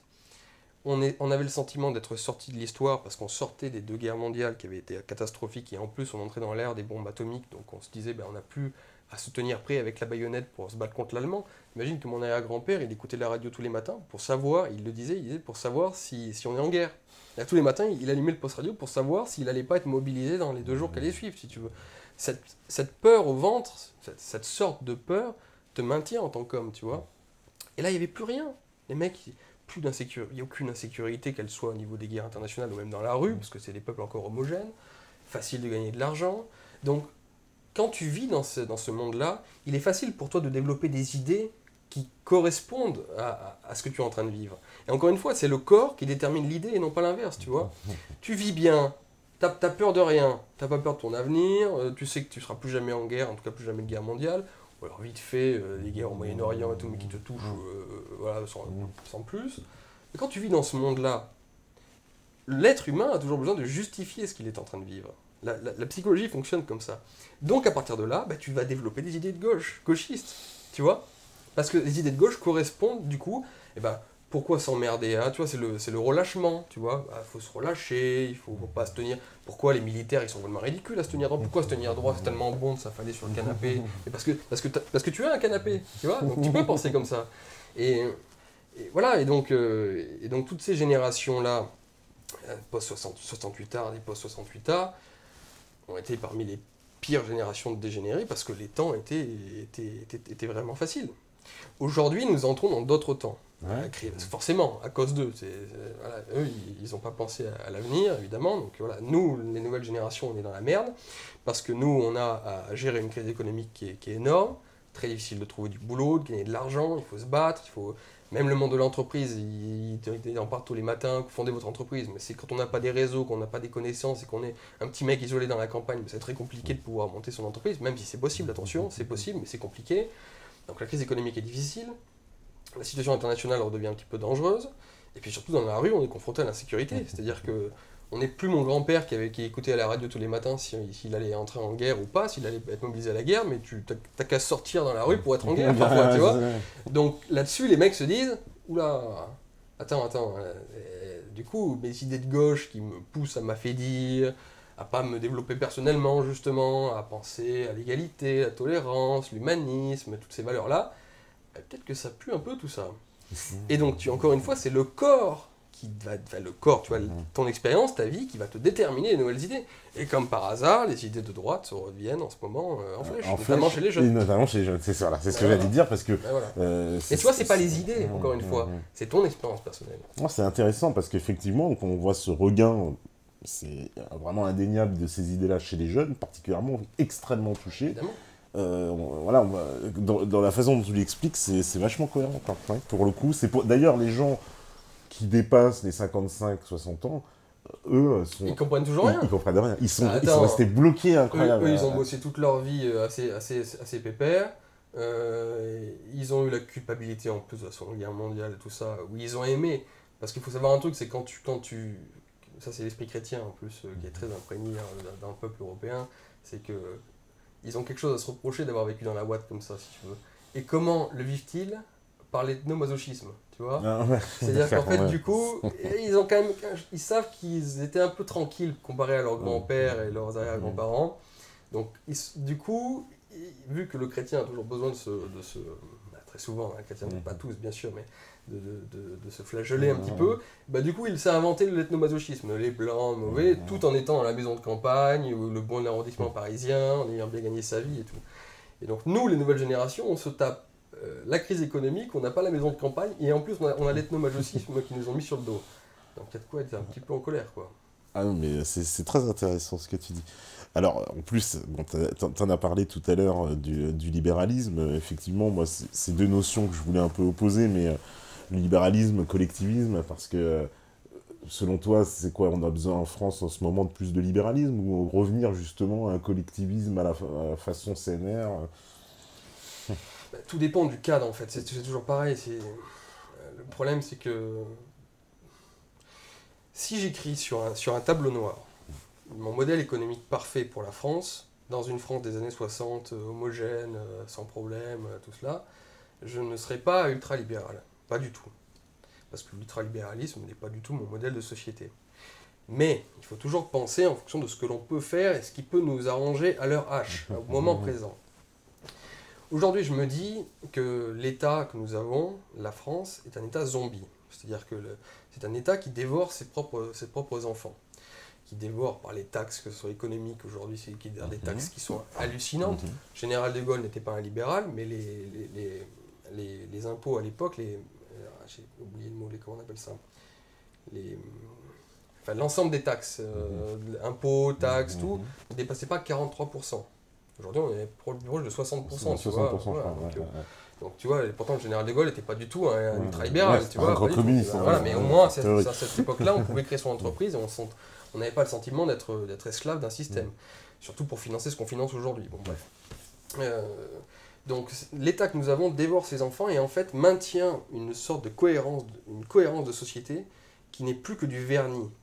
C'est-à-dire que si tu supprimes l'État nounou que nous avons, la République et ses ors, tu verrais, mais d'un coup, la société française telle qu'elle est, c'est-à-dire la merde dans laquelle elle est, c'est-à-dire avec toutes ces communautés, avec tous ces gens qui sont inaptes aujourd'hui au travail, à tout le reste et tout, et tu verrais en fait le roi nu.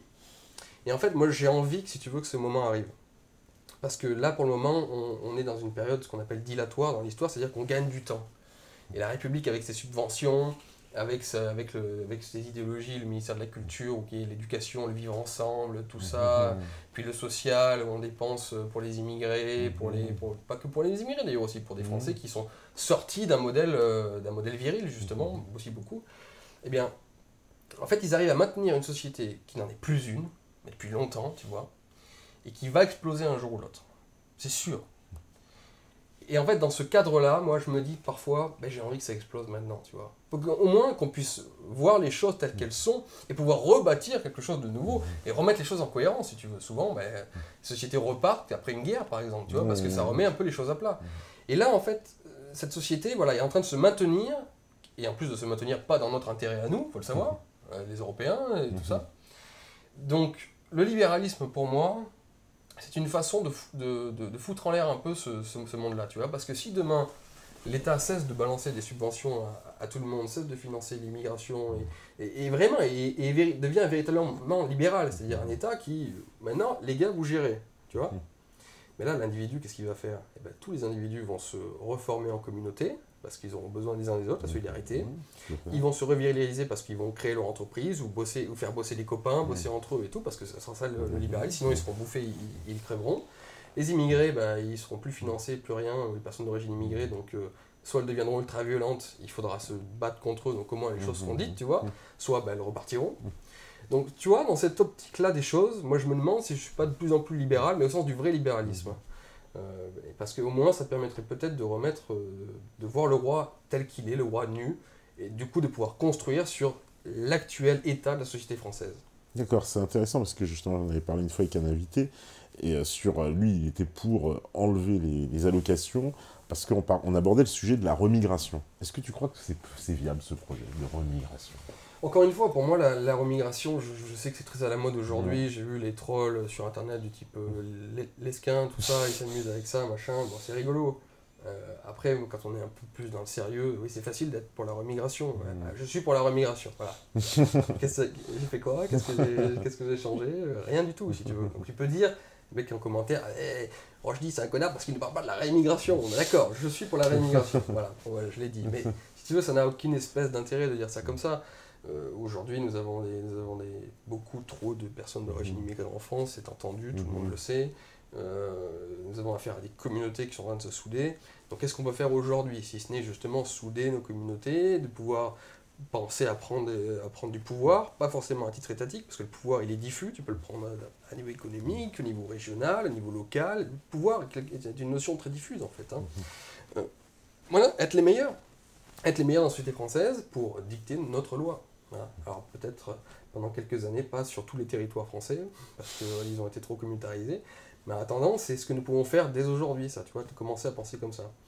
Quant à l'idéal, in fine, s'il faut que je dise le mot, oui, bien entendu, je pense que l'Europe doit être le continent blanc, ce qu'on appelle, parce que il est tout à fait, je trouve ça assez hypocrite de lire dans les journaux, par exemple, quand ils appellent l'Afrique le continent noir, l'Asie le continent jaune. Ouais, ils le disent sans aucun problème. Ouais, alors va dire l'Europe le continent blanc. Tu finis à 17e. Moi, sans même parler de race, sans même parler de tout ça, tu peux envisager même la couleur comme un bien culturel, tu vois, comme un bien culturel à défendre. Il y a des individus sur cette terre qui sont blancs, c'est comme ça, avec leurs qualités esthétiques, leurs caractéristiques plutôt esthétiques, tout ça. Ben, il est culturellement bon que de sauvegarder ces populations comme je sauvegarderais les populations indiennes si je l'avais pu à l'époque, tu vois.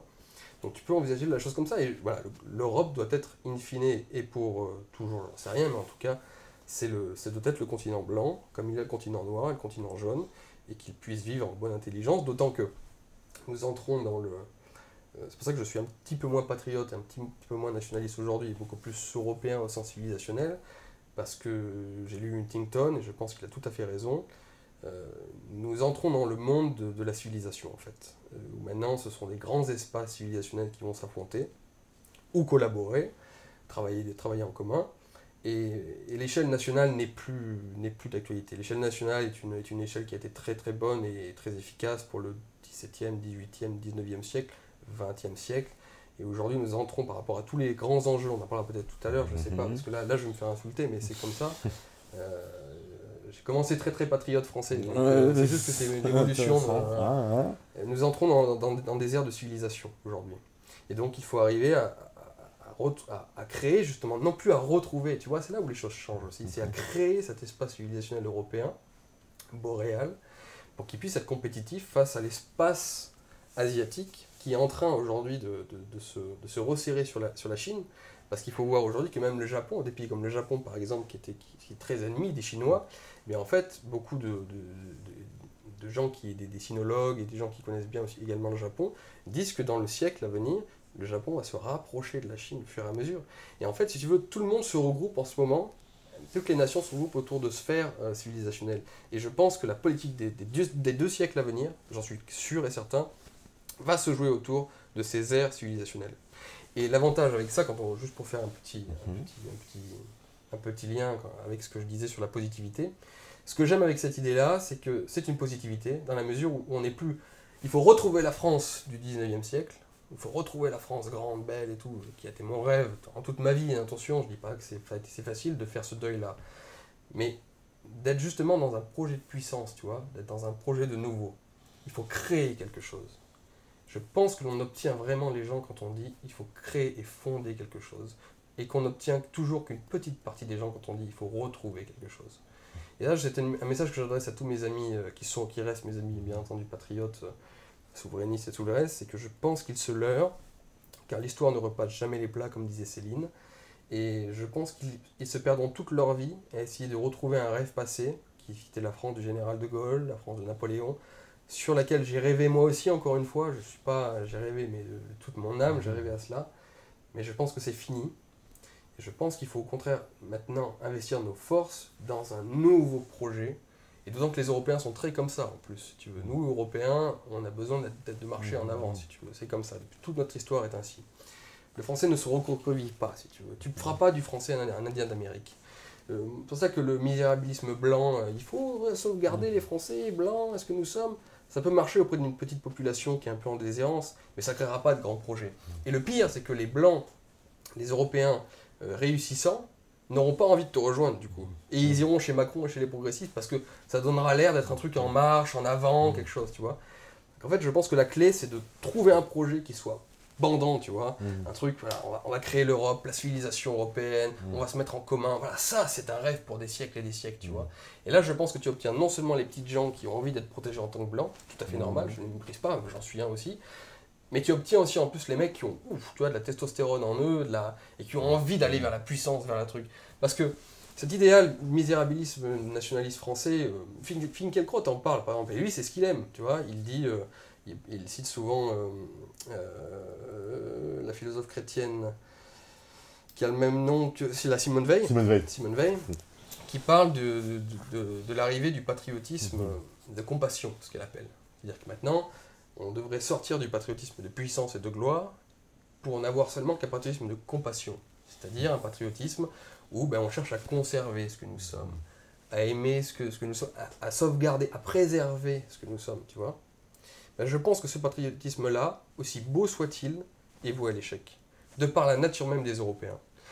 Et des Français, donc, qui sont des Européens. Parce que ces gens-là, si tu veux les avoir, et vraiment que le Front National ne fasse pas 20%, qu'il fera éternellement, mais avoir un vrai mouvement qui balance, mais il ne faut pas leur parler d'un truc, on va sauvegarder ce que nous sommes, conserver ce que nous sommes, machin. Ça marche aujourd'hui un petit peu, forcément, mais je pense que tu peux vraiment les avoir en disant, les gars, on va avoir ça, on va fonder ça, on va créer quelque chose de nouveau, on va être puissant, on peut même être la première puissance du monde, tu vois. La France ne reviendra jamais la première puissance du monde, elle le fut, elle ne reviendra jamais cela.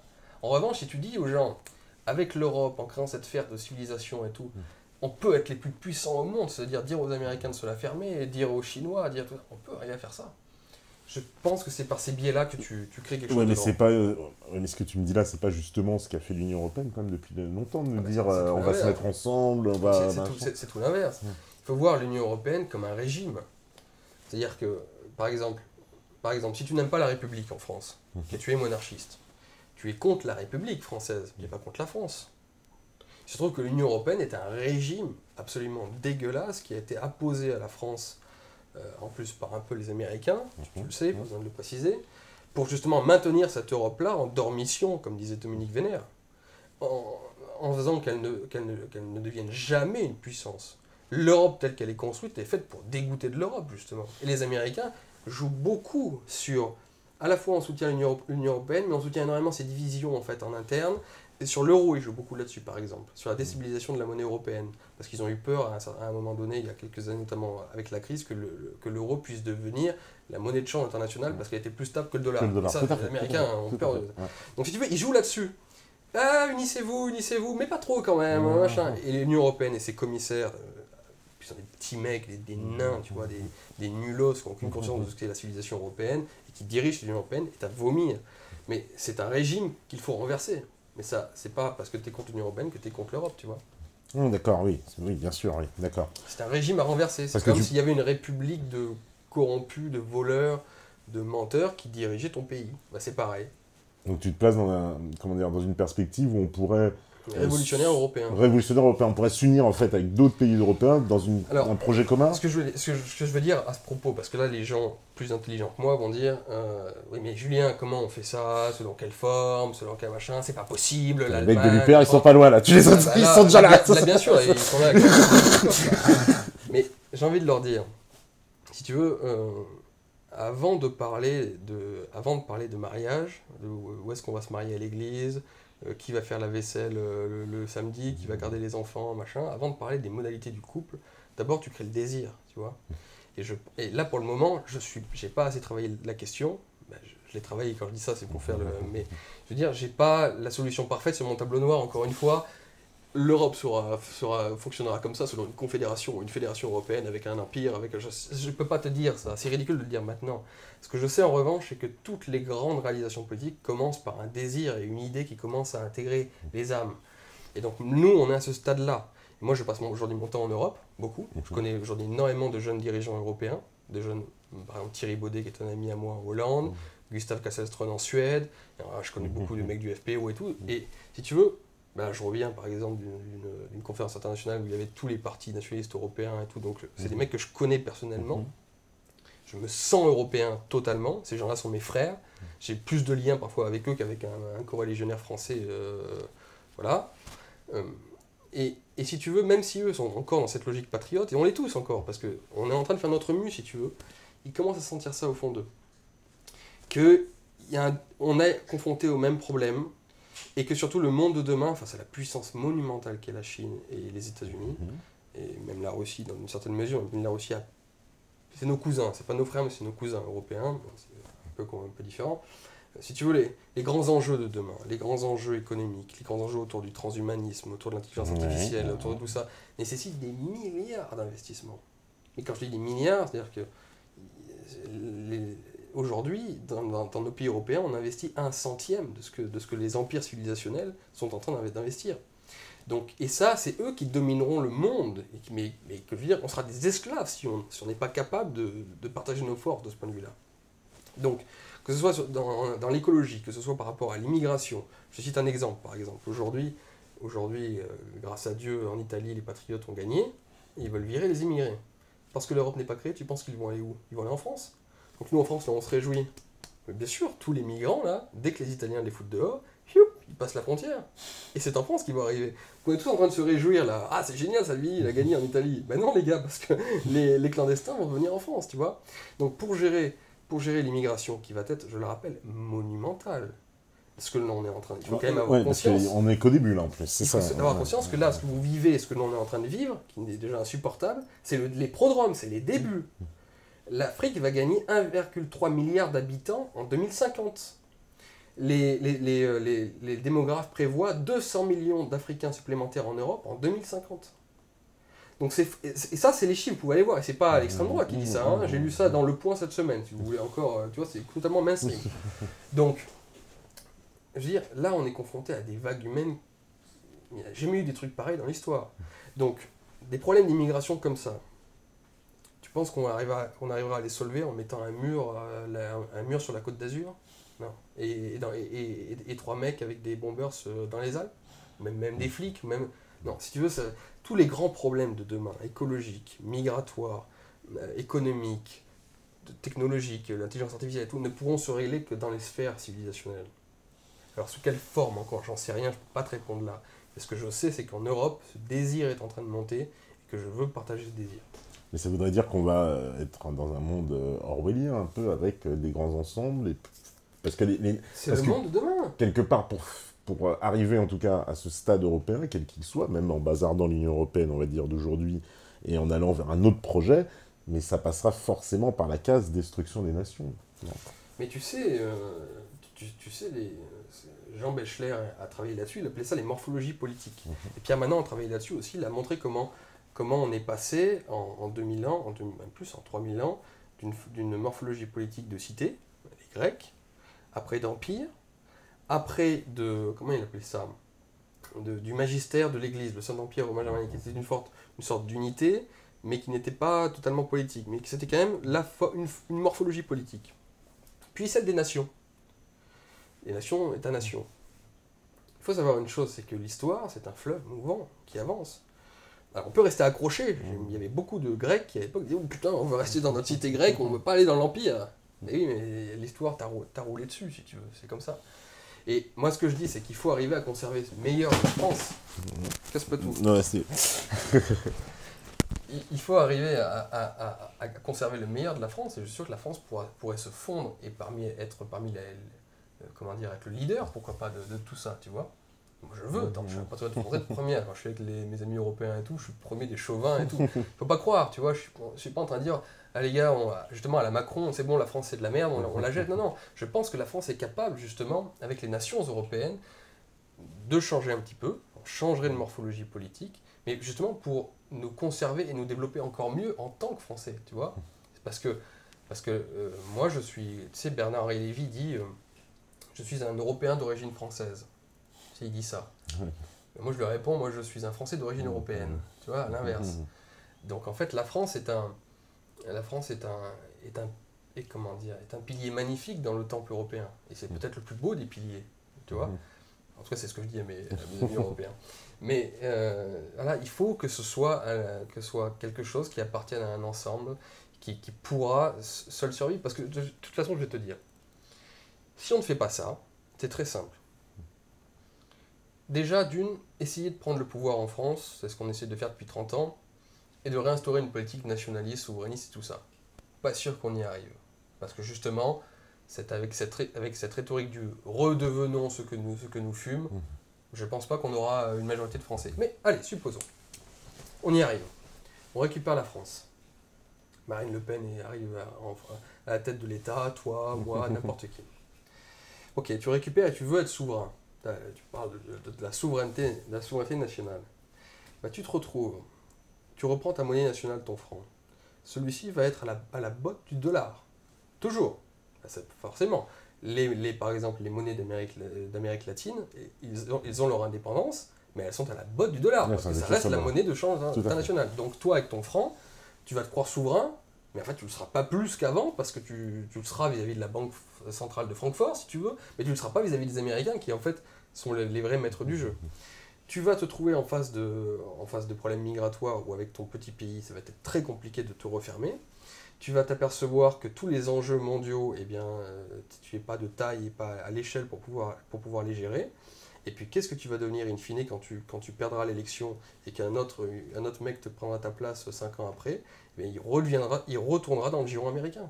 Parce qu'en fait, le fait que nous soyons divisés comme ça en petites nations, du coup, nous oblige à être dans le giron occidentaliste américain.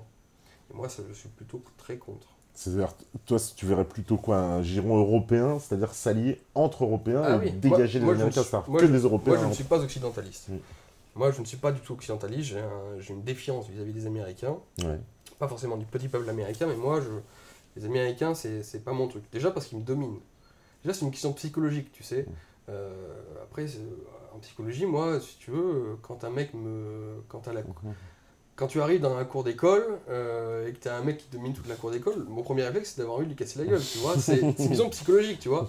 Moi, je suis né, depuis que je suis gamin, justement, ayant lu l'histoire de France, où on était les plus forts, les meilleurs, voir aujourd'hui que c'est les Américains qui nous imposent leur culture, leur cinéma, leurs trucs, puis qui nous biaisent, qui nous baisent, mais comme ils veulent. Hein. Je sais pas si tu as vu l'extraterritorialité, ils sont capables de nous imposer leurs lois, capables de prendre l'argent dans nos banques et tout. Ils font ce qu'ils veulent, de nous espionner comme pas possible et tout. Moi, ça me fout les nerfs, ça, c'est pas possible, je ne veux pas ça.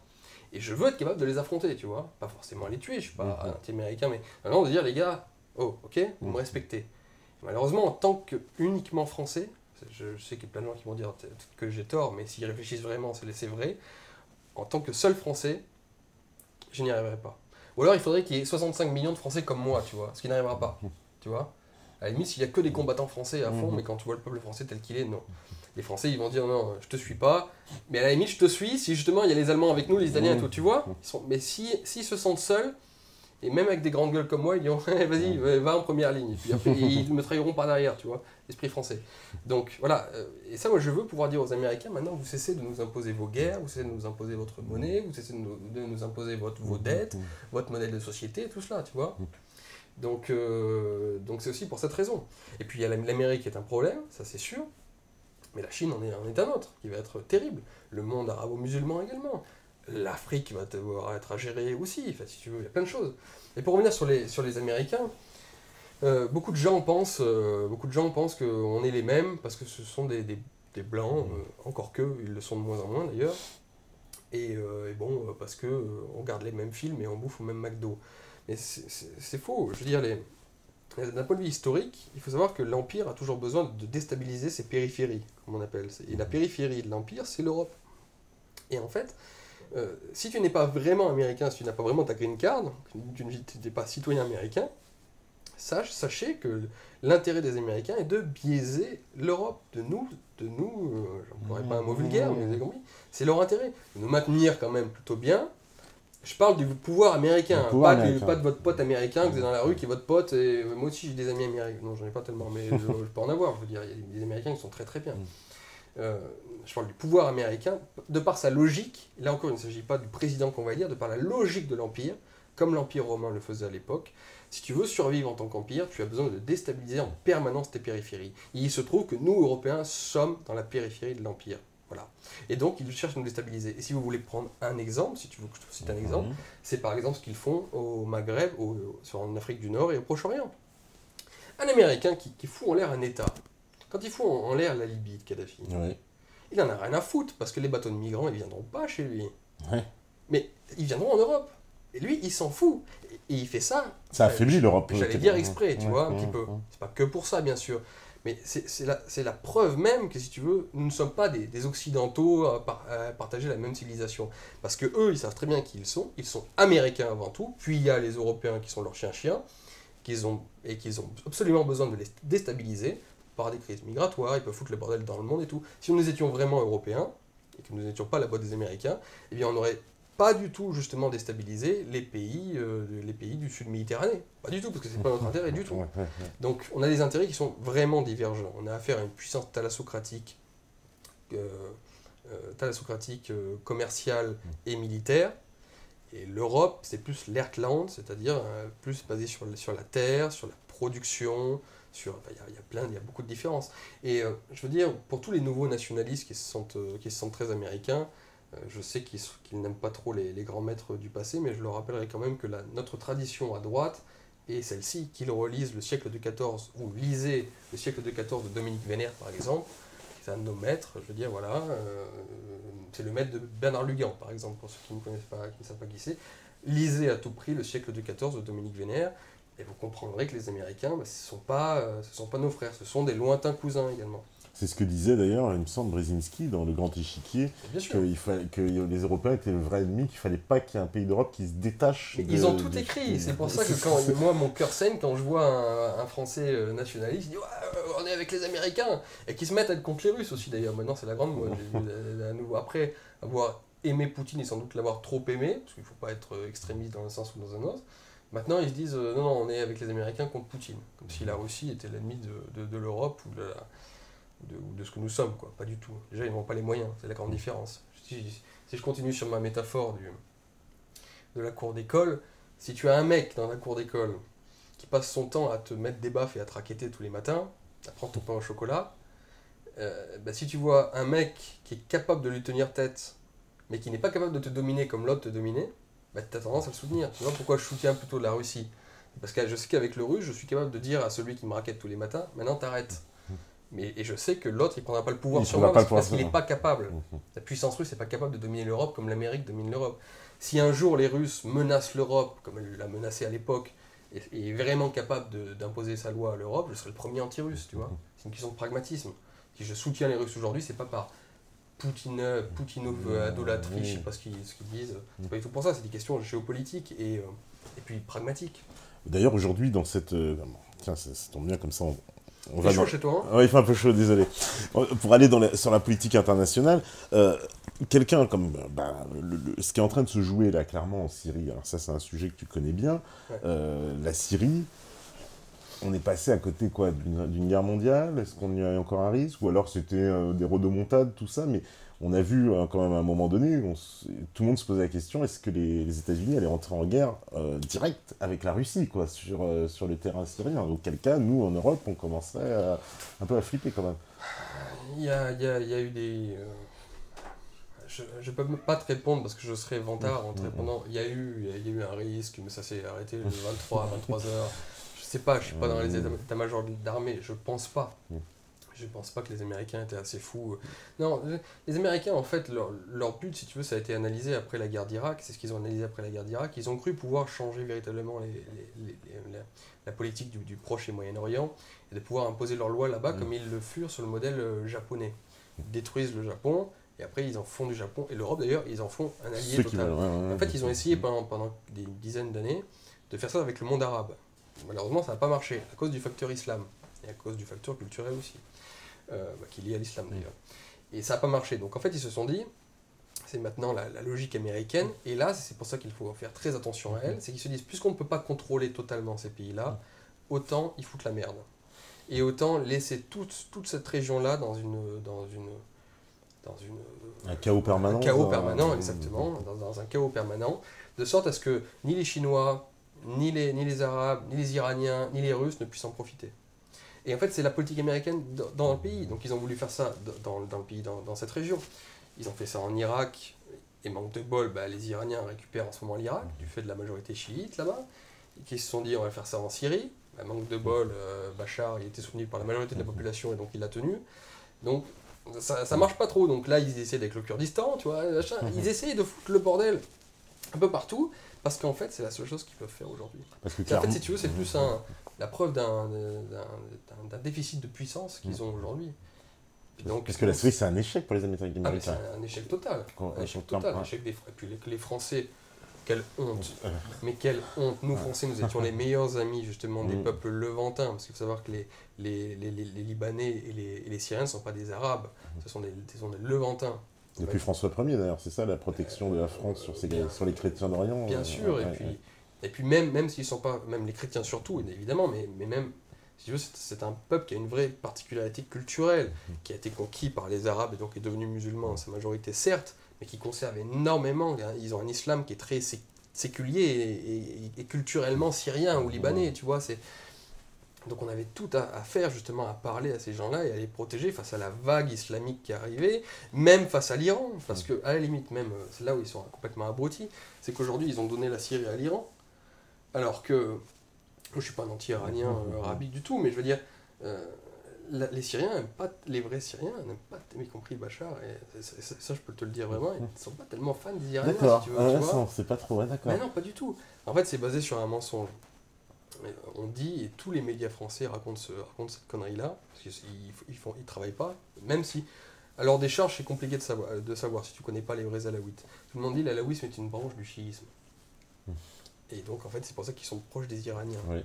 C'est faux. En fait, c'est un jeu de dupes qui s'est fait, je crois, dans les années 80. C'est quand Hafez al-Assad a dû s'allier, quand les Iraniens ont cherché un allié dans la région et qu'ils se sont alliés à Hafez al-Assad, parce que c'est une république islamiste, ils avaient besoin, pour certifier une alliance, qu'ils s'alliassent avec un vrai musulman. Donc en fait, ils se sont dit, ok, alors dans l'alaouisme, qui est plutôt païenne en fait, c'est un syncrétisme d'un paganisme et puis de quelques éléments du monothéisme. Et il se trouve que dans l'alaouisme, il y a le respect énorme du prophète de Ali, du compagnon du prophète Ali, qui est donc la personnalité dans le monde chiite qui est la plus importante. Et donc ils se sont dit, bon, bah, parce que vous avez Ali, ils ont aussi Zarathustra, ils ont aussi Socrate, ils vénèrent Socrate, tu vois, mais bon, ils ont Ali, il se trouve qu'il y a Ali. Donc, donc dans la République islamique iranienne, ils ont dit, bon, bah, vous avez Ali, on va dire que vous êtes chiite, vite fait, quoi. Et donc aujourd'hui, tous les médias français disent, l'alaouisme est chiite, c'est pour ça qu'ils sont les Iraniens. Bon. En fait, les vrais Syriens ne sont pas tellement fans de la République islamique d'Iran. Et donc c'était tout l'intérêt de la France que de protéger cette partie levantine du monde, à la fois de l'islamisme sunnite avec Daesh et tout le reste, et puis protéger de l'islamisme chiite venant d'Iran. C'était tout l'intérêt de la France de faire ça. Et ça par un concours d'imbécilité, parce que c'est beaucoup d'imbécilité, il faut savoir. Hein. Il n'y a pas que de la manipulation. Hein. Les mecs comme Hollande et tout, si tu veux, on croit toujours, quand on ne connaît pas ces gens-là, qu'ils sont hyper intelligents et qui pensent à 3 coups d'après et tout. Mais quand tu connais vraiment qui sont leurs assistants, qui sont les mecs qui écrivent leurs discours, tout ça, et moi j'en connais quelques-uns, c'est des abrutis, c'est des connards. C'est-à-dire ce qu'ils disent, ils y croient vraiment. Ils pensent vraiment à cela. Ils se sont dit sur la Syrie, ah bah là on est en face d'un mouvement, le printemps arabe, du sort du printemps arabe, le peuple en a marre des dictateurs, Bachar al-Assad est un dictateur, on va pas faire la même connerie qu'on a faite en Tunisie en soutenant d'abord le dictateur Ben Ali.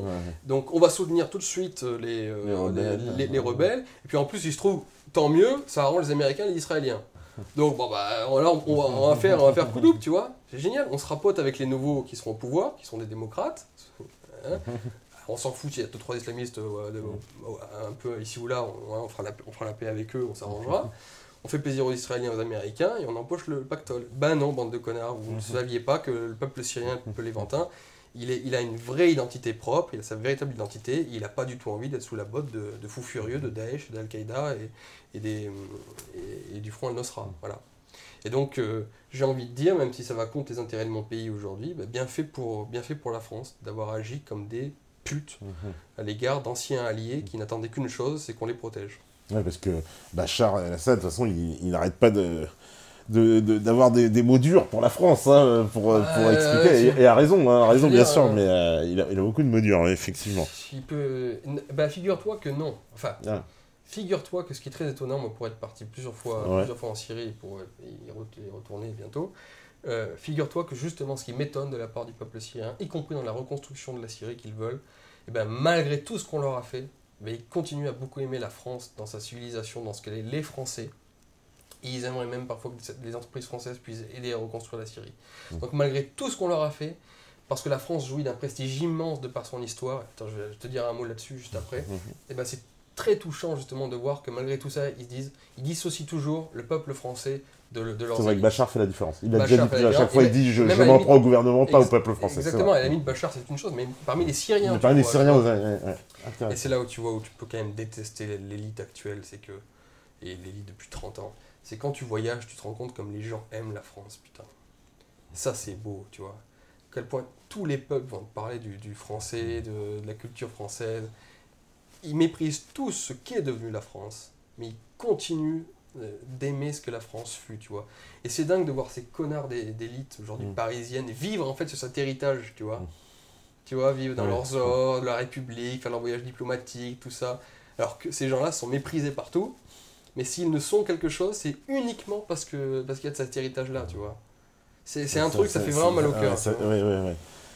Et donc, mais ça c'est intéressant ce que tu dis, que les Syriens donc n'ont pas de rancœur en fait contre les Français. C'est très étonnant, et je te dis, c'est aussi lié à l'histoire iranienne, c'est qu'ils, contrairement à ce qu'on raconte, c'est qu'ils n'ont pas tellement envie d'être dans la botte iranienne. Ça ne veut pas dire qu'ils veulent être les amis de l'Iran, attention, les Iraniens sont leurs alliés, leurs amis et tout, mais ils ont envie de conserver cette culture qui est très tournée vers la Méditerranée, donc vers aussi l'Occident, tu vois, ils n'ont pas envie d'être enfermés dans ce qu'on appelle l'Asie islamique, tu vois. Et puis dans le monde proche-oriental seulement. Voilà, c'est une question de sphère, tu vois, ils sont portés sur la mer, c'est quand même la race phénicienne par excellence. Donc eux, ils sont portés vers la Grèce, vers l'Occident, mais ils ont quand même un pied dans l'Orient, mais ce sont des Orientaux, bien entendu. Mais ils veulent conserver cette particularité-là, tu vois. Ils ne sont pas des Arabes, ce sont des Phéniciens, ils sont musulmans, oui, mais c'est un islam, malheureusement, les Wahhabites ont payé plein de mosquées et plein d'écoles, ce qui fait qu'aujourd'hui, la population des campagnes syriennes est très islamique, et c'est à cause de ça qu'il y a la guerre.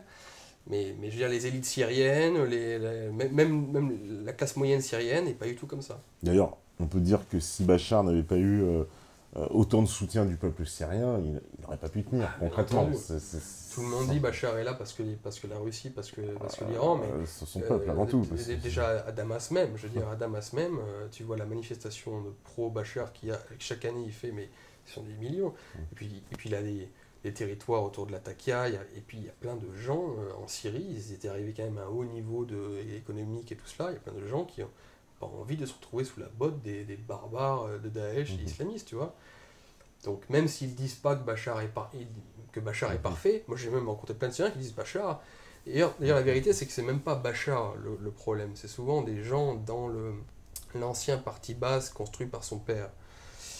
Et en fait la vérité c'est ça, c'est-à-dire les vrais méchants entre guillemets, c'est Bachar en fait c'est plutôt un gentil, je sais on ne croira pas, mais Bachar c'est un mec qui a fait ses études en Angleterre, qui est un intellectuel, c'est pas du tout un type qui va dire allez on va gazer je sais pas quoi et tout. Qui est dans le régime, en revanche, des mecs construits sur le modèle bassiste, panarabiste des années 60, tout ça, qui eux, ils n'hésitent pas à tirer. Ça, oui, d'accord. Mais Bachar, en fait, c'est pour ça qu'ils font. Tu vois à quel point les Français connaissent plus rien, je parle de l'élite française, sur la situation. Ils disent, par exemple, aujourd'hui, pour sauver la face, ils disent on est prêt à conserver le régime, mais il faudrait que Bachar quitte le pouvoir. Et moi, j'entends, en gros, que ce soit remplacé par quelqu'un d'autre du régime, tu vois. Et ça me fait beaucoup rire, parce que quand tu connais la situation syrienne, quand tu parles avec des Syriens qui vivent, avec ces hommes politiques, vraiment qui les connaissent personnellement, tu parles avec des gens de l'élite syrienne, ils te disent, mais vous êtes débiles, parce que si vous perdez Bachar, et vous voulez mettre un mec du régime, il va être 3 fois pire. Tu vois, quand Macron dit ça, et quand ça me fait marrer, quoi. Si vous voulez un interlocuteur avec qui vous pouvez parler, qui est ouvert sur l'Occident, et tout ça, mais gardez Bachar, mais 100 fois. Non, parce que voilà, ils connaissent plus rien, quoi. Non, mais c'est extraordinaire parce que Bachar, en plus, il fait partie de ces présidents qui ont été salis par les médias. Il est sali à vie, voilà. Moi, je vois des Français dans la rue qui ont écouté qui ne connaissent du conflit syrien que ce qu'ils ont écouté sur France Inter une fois par mois pendant 5 ans. Les rebelles, les gentils, le peuple, le dictateur qui gaz son peuple. Puis terminé, qu'est-ce que tu veux faire contre ça? Encore une fois, je suis entré dans des discussions, mais putain, mais ouvrez les yeux un petit peu, renseignez-vous, allez sur le terrain. Je ne demande même pas d'aller sur le terrain. Vous pouvez avoir toutes les informations aujourd'hui sur Internet. Les gens ne le font pas. Oui, parce que c'est intéressant, parce que ça aussi, est-ce que toi aussi, tu avais constaté que les médias, quand même, ont bougé sur l'affaire syrienne? Parce qu'au départ, il y a 4-5 ans, on nous disait... c'est des gentils rebelles, c'est des manifestations pacifiques, il y a un méchant dictateur, et puis aujourd'hui quand même, on avoue les djihadistes, on parle des financements du Qatar, machin, enfin des choses sur les grandes chaînes de télé, quoi. Il y a deux phénomènes, d'une ils ont perdu, donc déjà les médias ils suivent les gagnants, tu sais, les gagnants, c'est un peu ça, et puis de deux, grâce à la réinformation, grâce à Internet, les gens sont un petit peu moins stupides, il y a eu aussi un gros travail qui a été fait, à mon humble échelle, je l'ai fait avec mon reportage Syrienne, par exemple, qui a été vu plus d'1 million de fois entre Facebook, YouTube et tout. Voilà, et j'étais pas le seul, il y a plein de gens et tout qui ont montré que le vrai visage des rebelles, et qui ont montré le vrai visage de la société syrienne, qui n'est pas parfaite, qui n'est pas une démocratie à l'anglo-saxonne, évidemment, mais qui n'est pas l'horrible dictature que l'on dépeint. Donc, puis les gens, le chat est chaud des craint l'eau froide aussi, hein. Le coup des rebelles gentils avec l'enfant qui pleure, massacré par l'armée du méchant dictateur. Ils ont fait ça en Irak, ils ont fait ça en Libye, ça a commencé au Kosovo. Au Kosovo. Moi, je suis né à la politique avec le Kosovo. J'étais très très jeune à l'époque. Moi, c'est une claque que j'ai pris qui m'a marqué à vie, parce que je me rappelle quand j'étais gamin, je me rappelle de cette scène, je devais avoir 9 ans, 10 ans, je sais plus. Je regardais les magazines Paris Match, il y avait des reportages photos de colonnes de réfugiés, tu sais, d'enfants qui pleurent, avec des gros titres, 200 000 morts, 300 000 morts. Professeur Cumin à Lyon 3, on en parlait un jour, il me disait, il avait vu un gros titre, 750 000 morts exterminés. 750 000, un gros titre. Bon, maintenant c'est 3500. 3500. Dont beaucoup de soldats. Hein. Surtout... Et semble-t-il qu'ils ont été commis par les bombardements de l'OTAN et non pas par les... Exactement, tu vois. Et moi je me rappelle, je voyais ça, je chialais. J'étais un peu, toujours me connaître et tout, je pleurais, j'étais là. Et je prenais la tête de Milosevic et je lui mettais des coups de couteau, des coups de fourchette et tout. Si tu veux, j'ai toujours été un peu passionné, tu vois. Et j'étais gamin, et après justement je suis allé en Serbie, à 17 ans, puis je me suis renseigné sur le conflit, j'ai rencontré... C'est là aussi que j'ai commencé à comprendre ce qu'étaient les Américains et ce qu'étaient ces pouvoirs médiatiques. Là, pour moi, ça a été un truc terrible, tu vois. Je me suis dit, c'est fini, on ne me reprendra plus 2 fois, tu vois. C'est ça qui m'a donné cette envie de... D'accord. Intéressant, parce que la guerre, enfin moi j'ai l'impression que cette guerre au Kosovo a un peu servi de modèle de guerre moderne tu as pour raison. toutes les guerres suivantes, quoi, où T'as tout on à s'est fait inspiré du modèle Kosovo. Bien sûr, bien sûr.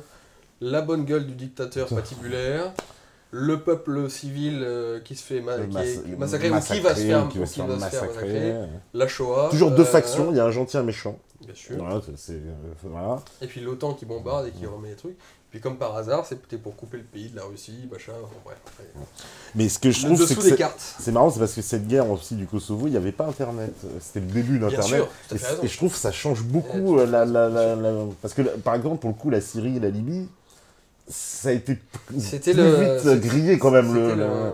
Il y a eu moins de temps entre... La Libye encore c'était le début. La Libye, 2010 Internet, tu sais, c'était encore... Ça existait bien sûr. Oui, mais c'était le... Ouais, c'est vrai. Mais maintenant c'est... pourquoi crois-tu qu'ils sont en train de faire des trucs sur les fake news et tout? Parce qu'ils voient bien qu'aujourd'hui ça les dépasse un peu. C'était une de mes questions, parce qu'aujourd'hui, la liberté d'expression, clairement, Internet, on a beau dire, ils hurlent aux complotistes, à tout ce qu'on veut, mais pourquoi ils prennent autant de lois comme ça pour restreindre? Parce que ça influe l'opinion publique, concrètement. On est obligé de... Bien sûr. Tous ces médias indépendants, voilà, tu as évoqué TV Liberté, etc., tout ce qu'on connaît, tout ça quand même influe, c'est diffus partout, on voit des gens qui font des millions de vues, etc. Ça influe, on peut pas dire que ils perdent le pouvoir, le pouvoir de l'information, qui est quand même l'un des premiers pouvoirs en démocratie. En fait, il faut avoir l'information, il faut avoir le citoyen. C'est ça qui me fait un peu peur. C'est-à-dire que on a peut-être gagné on est en train de gagner le pouvoir de l'information aujourd'hui. C'est-à-dire qu'on est capable d'aller chercher des nouvelles informations et de ne plus écouter seulement ce qu'on nous raconte à la TV, à la télé officielle. Mais il faut que cette information tombe dans le cœur d'un citoyen, c'est-à-dire qu'il en fasse quelque chose après. D'accord. Et donc c'est pour ça que travailler sur les hommes est une chose intéressante, tu vois. Est-ce qu'on peut dire que par exemple... Parce qu'aujourd'hui on peut tout avoir, mais si tu restes devant ton ordinateur et que ta seule activité en fait va être de mettre un commentaire pour dire ah bah oui, machin, et qu'après tu fais plus rien, bah ça sert à rien si tu veux. Mais tu vois. est-ce ça peut avoir une influence, comme on a vu ce qui s'était passé avec Black M à Verdun, qui grâce ou à cause, comme on veut, on va dire l'emballement Internet, en tout cas, à la fin, l'événement était annulé. Là, on vit un autre épisode en ce moment, c'est Made in au Bataclan. Et ça ressemble beaucoup à Black M, je trouve. C'est-à-dire que c'est l'opinion qui s'empare, en fait, de cette chose-là. Ça vient pas des grands médias, ça vient du bas. Et que ça va finir par monter, ça va finir... De toute façon, là, je m'attends à ce que tout le mainstream, un jour, ils vont finir par en parler. Ah bah, il y a un rappeur qui fait polémique au Bataclan. Mais d'ailleurs, il a eu des articles déjà dans Le Monde, dans Truc, j'ai vu, dans... Oui, la société civile est en mesure aujourd'hui de faire remonter des choses au niveau médiatique, ce qui est plutôt intéressant. Ouais, parce que ça, c'était pas le cas avant, quand même. Bah non, il n'y avait pas de... Même si il ne faut pas non plus toujours idéaliser les choses, à l'époque, tu avais la presse libre, tu avais des journaux qui étaient capables de se vendre à des centaines de milliers d'exemplaires, et avoir déjà cette force de coercition contre l'État officiel et le pays légal. Tu pouvais arriver à faire cela. Donc, encore une fois, je te dis, si à l'époque ces journaux se vendaient à des milliers d'exemplaires, que l'information pouvait avoir une puissance, c'est aussi parce que ces journaux étaient lus par des citoyens, c'est-à-dire des hommes capables de créer des mouvements sociaux, de créer des mouvements politiques ou de s'organiser de sorte à avoir de l'influence, car l'influence, c'est ce qu'il y a de plus important aujourd'hui. D'accord. Alors, changement de sujet, enfin, toujours dans le même sujet politique. Tu penses quoi de la transformation du Front National, qui a changé de nom d'ailleurs, qui s'appelle Rassemblement National? Sur le Front National. Tout était dans le nom finalement. Non, c'est vraiment de la cosmétique. C'est même pas de la grande cosmétique. Oui. Elle n'est pas allée chez une grande maquilleuse. Elle s'est fait nettoyer son rouge à lèvres, simplement. Le Front National, si tu veux, c'est à la fois ses mérites et ses torts. Le problème, qu'est-ce que c'est aujourd'hui? Aujourd'hui, j'ai l'impression que c'est plus Il y a eu Jean-Marie Le Pen qui a créé quelque chose de très fort, de très puissant autour de sa personnalité. Il a été un peu le porte-parole d'un message qui était complètement écrasé à cette époque progressiste, qui croyait, ce dont on parlait juste avant, qui croyait que tout allait aller dans le meilleur des mondes sans problème. Bon, Jean-Marie Le Pen était quelqu'un, c'était vraiment un sacré type, c'est un mec que je connais, c'est un bonhomme, qu'on l'aime ou qu'on l'aime pas, c'est un sacré bonhomme. Bon, après, il a donné le pouvoir à sa fille, Marine, qui a pour moi incarné quelque chose à un moment donné, la dédiabolisation, justement, l'inscription de ses idées patriotes dans la société civile beaucoup plus profondément. Et puis maintenant, on arrive sur Marion Maréchal Le Pen. Alors, Marion, qui est une copine, qui est une fille pleine de qualité, vraiment très très intelligente et tout. Le souci, c'est que les médias jouent beaucoup de la famille Le Pen, qui est un petit peu la famille de Monaco, si tu veux. Et que du coup, tant qu'on a cette famille Le Pen qui a fait une OPA sur le patriotisme français, il y a plein de bonnes initiatives et des gens qui aimeraient refaire de la politique qui ne veulent pas y retourner parce qu'ils ont tout pouvoir là-dessus. Car Marion Maréchal va décider de revenir, elle fera le 20h de TF1, et elle touchera directement 20 millions de Français, si tu veux. Face à ça, tu peux rien faire. Donc quand tu vois, par exemple, l'émergence en Europe de nouveaux partis, par exemple, je prends le cas hollandais, tu as Geert Wilders, qui régnait sur le patriotisme hollandais, et puis maintenant, tu as Thierry Baudet, qui est jeune, qui fait quelque chose de nouveau, et qui est en train de gagner totalement sur Geert Wilders, et qui d'ailleurs, lui, sera Premier ministre un jour, Thierry Baudet. Pas Geert Wilders, mais Thierry Baudet. Parce que nouvelle communication, nouvelle génération, tout ça. Et puis, très solide intérieurement, si tu veux, doctrinalement. Mais ça, le problème, c'est que tu peux le voir aujourd'hui dans différents pays européens. Et le problème, c'est qu'avec cette famille Le Pen, tu peux pas le voir. Parce que c'est eux qui règnent là-dessus. Et les gens sont fous de Marion, pour des très bonnes raisons d'ailleurs. Mais ça reste la famille Le Pen, et comme elle le dit d'ailleurs très bien elle-même, je suis pas certain qu'elle pourra accéder au pouvoir du fait de son nom. Donc c'est un peu un piège, si tu veux. Aujourd'hui, il y a deux catégories de gens qui sont fous amoureux de Marion. Il y a les droitards, et puis il y a les médias. Soit c'est un miracle, soit c'est un piège, tu vois. Mais le problème, c'est qu'il n'y a rien à faire là-dessus. Moi, par exemple, je sais que je ne veux pas refaire de la politique parce que ça sert à rien. Là, demain, je crée mon parti politique. Je travaille à mort 12 heures par jour, je ne fais plus que ça, la politique. Je sais qu'en un an, en travaillant bien, j'arriverai à toucher, pas faire adhérer, mais toucher des gens, c'est-à-dire qu'ils connaîtront mon initiative seulement. J'aurai touché quoi, 1 million, 2 millions de personnes. Et encore, c'est que j'y serais allé, tu vois. Bah oui, mais t'as Marion qui va revenir, 20 millions direct, TF1, machin, nouveau parti, nouveau truc, ce qui m'oblige soit à la rallier, soit à la combattre. Et je n'ai pas envie de la combattre, tu vois. Donc, je sais pas si j'ai envie de la rallier non plus, mais ça on verra. S'il faut la rallier, on la ralliera, j'en sais rien. Simplement, voilà, du coup, toutes ces initiatives, il n'y a pas que moi, il y a plein de mecs qui pensent comme ça aujourd'hui. C'est la famille Le Pen qui règne sur le patriotisme français, pour le meilleur comme pour le pire. Voilà. D'accord. Ce serait peut-être ça la solution, alors peut-être avoir une autre personnalité mais autre qu'un Le Pen, possible. Pas possible. Parce que regarde Marion, même elle qui ne veut pas faire de la politique, elle ne veut pas sincèrement refaire de la politique. Mais quand elle a autour d'elle des mecs qui lui répètent tous les matins que c'est Jeanne d'Arc, là les médias qui l'appellent tous les jours pour dire cassez-vous René, cassez-vous René, cassez-vous René. Elle a les médias qui lui mettent le tapis rouge devant elle. Elle a Marine en plus qui s'écrase, qui a tendance à un petit peu s'écraser. Et puis tous les matins, t'entends que t'es Jeanne d'Arc. Au bout d'un moment, ouais, tu vois, tu crois un peu. C'est normal. C'est normal, ouais, c'est normal. Donc voilà, et là j'ai peur que les jeux soient faits, quoi. Donc c'est quoi l'avenir du Front National concrètement? L'avenir, c'est que... Ça va être difficile, quoi, alors. Hein. C'est que Marine tente à nouveau sa chance, peut-être en 2022. À l'élection, à 2022. Mais là, clairement, c'est pied d'avance. Oui, bien sûr. Et même elle le sait, de toute façon. Alors, quelle analyse, toi, tu portes sur l'élection, là? Bon, évidemment, le débat, on sait, pas terrible, mais au-delà de ça, est-ce qu'elle a eu... est-ce que finalement, elle n'a pas trahi certains idéaux du Front National, Marine Le Pen, dans cette campagne? À quel niveau? Au niveau immigration, sécurité, tout ce qui était les fondements du Front National, que je trouve n'ont pas tellement été abordés. On a beaucoup axé sur la question européenne, et encore, peut-être pas assez en profondeur, diraient certains de l'UPR.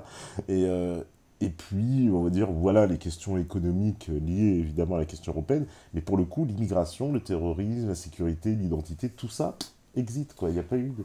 J'avais fait une analyse sur sécession, je ne sais pas si tu l'avais regardé sur l'élection présidentielle, justement. C'est Marine Le Pen avec la ligne Philippot, c'est de se dire, partir dans cette absurdité totale, de se dire, en fait, le référendum de 2005 a donné à 55% le non sur la Constitution européenne. Donc ça veut dire qu'il y a une majorité de gens qui sont anti-Union européenne et le modèle de société qu'elle promeut, c'est-à-dire le libéralisme, machin. Donc Philippot et Marine Le Pen, très intelligents, se sont dit ah là il y a un truc à prendre, sortir du clivage droite-gauche et récupérer en parlant directement au peuple, ce grand peuple anti-Union européenne. Et le modèle que ça a. Bon, et c'était basé sur au moins 3 erreurs.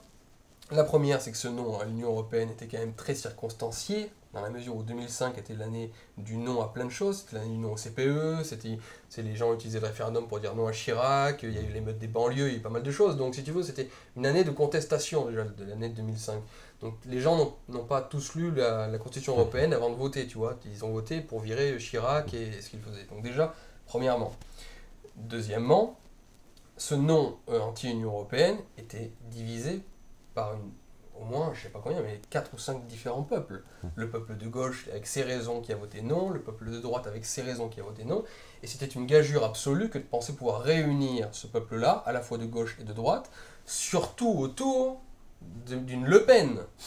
Parce que autant si le peuple de droite anti-Union européenne aurait été capable de rejoindre Marine Le Pen, autant jamais le peuple de gauche rejoindrait un mouvement dit nationaliste et encore pire, le péniste. Ouais. Et voilà, mais ils ont pensé cela. Et donc du coup, en fait, en faisant une campagne, en ne cherchant à s'adresser qu'à ce peuple de gauche, parce qu'ils avaient déjà le peuple de droite anti-Union européenne, ils n'ont fait qu'une campagne pour avoir le peuple de gauche, tout ça, ça ne servait à rien, plutôt que d'aller parler au peuple de droite bourgeois conservateur type UMP, mais qui en avait marre de l'UMP et qui était vraiment prêt à voter Marine Le Pen pour des questions identitaires. Tout à fait. Plutôt que de parler à eux, elle a parlé à la gauche, et le résultat, c'est que ça a fait... Je crois que c'est 2-3% des ceux qui votaient France Insoumise qui ont porté leur voix, enfin c'est ridicule quoi, c'était... Mais bien sûr, c'est comme ça, c'est une erreur stratégique majeure qu'ils ont faite, voilà, c'est comme ça. Et moi je disais ça en 2014, quand j'ai quitté le Front National, je l'ai dit à Marine, personnellement, mais j'étais le petit jeune qui comprenait pas, tu vois, la politique. On comprend pas tous ces enjeux. En fait, c'était le petit jeune qui avait raison, quoi, voilà. D'accord. J'étais pas le seul, hein, on était plusieurs. Hein. Non, c'est comme ça. Et Philippot, aujourd'hui, est assez drôle parce qu'il croit pouvoir le faire autour de son nom, maintenant. Oui. Ni à gauche, ni à droite, contre, pour la souveraineté, pour l'Europe, enfin contre l'Europe, la souveraineté française et tout ça, mais bon... C'est louable, mais ça marchera pas. Tu vas faire 1%, quoi. Ouais. Voilà. Ça marchera jamais, parce qu'un mec qui a voté Mélenchon, il ne vaudra jamais Philippot. Quoi, bien sûr. C'est trop loin. Allez, je vais prendre les questions. Ah bah oui, il y en a plein en plus. Bon, allez, je vais en choisir quelques-unes. C'est vraiment chaud chez toi. Hein. Ah oui, désolé, hein, on mettra la clim la prochaine fois.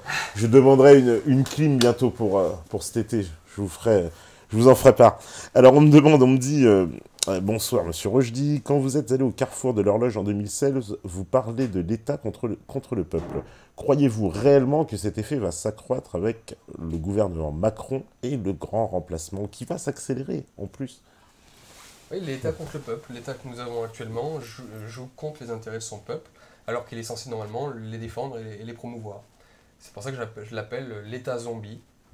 C'est-à-dire qu'en fait, un zombie, c'est quoi? C'est un mec... qui avant était ton ami, et qui du jour au lendemain cherche à te bouffer. Et donc en fait l'État c'était ça, l'État était notre ami, on l'a construit pour qu'il soit l'ami du peuple français, pour qu'il le promeuve, qu'il le sécurise, qu'il améliore le peuple, et maintenant d'un coup il cherche à le bouffer. Donc face à l'État, comme avec le zombie, soit tu t'en tiens le plus éloigné possible, soit tu lui tires dans la tête. Tu lui tires dans la tête. Voilà. Il faut se débarrasser de l'État voilà. D'une certaine façon. Exactement, t'as compris la métaphore. Ouais. Alors, on me dit, que pensez-vous des Anglais? Sont-ils américains ou européens? Alors là, tu parles à un français vraiment chauvin, et pour moi les Anglais c'est... Comme disait Churchill disait, je crois qu'il dit ça au général, il lui dit, vous savez les Anglais, nous Britanniques, entre le continent et le grand large, on regardera toujours le grand large, ouais, tout à fait. Je crois que c'est dit, je pense que ce sont des Européens de peuple, de culture, de tradition, mais qu'ils ont un tropisme atlantique qui est vraiment trop puissant chez eux. Mais c'est quoi alors le Brexit? Comment on doit interpréter ça? Mais le Brexit, c'est la pure manifestation de leur égoïsme. Je veux dire, nous, les souverainistes disent génial le Brexit, mais le Brexit, ça change pas grand-chose pour eux. Ils avaient déjà une position tout à fait particulière dans l'Union européenne, parce qu'eux, ils savent négocier. Pas d'euro, pas de Schengen, ils ont pris ce qu'ils voulaient à la carte, contrairement à nous. Et là, ils ont voulu récupérer encore plus de choses, tout en gardant ce qui les intéresse vraiment, c'est-à-dire le passeport européen pour la City. C'est-à-dire que la City a un passeport européen pour que les opérations financières Nécessaire, européennes puissent passer par la City et vice-versa. Ils l'ont conservé. Ok, les Britanniques, ils sont... Voilà. C'est ça qui nous intéresse. Et pourquoi? C'est ce que je te disais par rapport aux Américains, c'est que les Américains la permettent aux Britanniques aussi plus de le faire. Parce que c'est plus leurs copains. C'est les cousins un peu... Voilà. Ouais. Et les autres, là, non. Ouais, c'est la famille, entre guillemets. Famille, Ouais, voilà, tu leur c'est donnes ça. un petit coup de main. C'est ça. Alors, une autre question me dit... bonsoir, monsieur Rochdy. Que pensez-vous des amoureux de la France? Une occasion à saisir ou pas? Alors moi, comme je l'ai dit, j'aime bien Nicolas Dupont-Aignan. C'est quelqu'un qui mérite d'être soutenu. C'est quelqu'un d'honnête, vraiment, quelqu'un de sincère dans ses convictions. Et je pense que les amoureux de la France sont une bonne initiative. En tout cas, c'est une initiative louable. Voilà. Donc il y a peu d'initiatives louables aujourd'hui. Donc voilà, c'est au moins à reconnaître. C'est pour ça que je suis venu à leur première réunion et que je fais partie, je crois, j'ai signé parmi les premiers... Enfin, partie du mouvement qui cherche à rassembler voilà, les gens au-delà des étiquettes politiques, car c'est vrai qu'il faudrait arriver à faire sauter les vieilles étiquettes politiques, républicains, Front National, tout ça. C'est un peu Voilà. début de l'union de la droite, ça? Un peu un Oui, embryon l'union de la droite, c'est une union des gens qui veulent... union des Français, quoi, des gens qui ne veulent pas, qui ne veulent pas disparaître. Hein, qui ne veulent pas disparaître, simplement.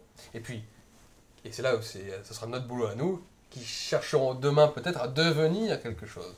Pas seulement rester dans le truc qu'on ne veut pas disparaître, ce qui est très bien, mais en plus d'en faire quelque chose. Ce que tu as expliqué tout à l'heure. Pour nous, Européens, la meilleure défense, c'est l'attaque. Voilà, pour résumer ça. La pure défense, si on joue gardien, on prendra des buts, tout le temps.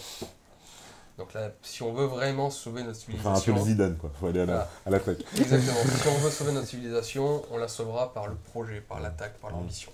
C'est comme ça que l'Europe fonctionne. Intéressant, intéressant. Alors, on me dit, monsieur Rochdy, voyez-vous un peuple européen, et pourtant c'est eux qui ont fait une belle nation, la France. Je ne comprends pas votre inversion d'idéologie.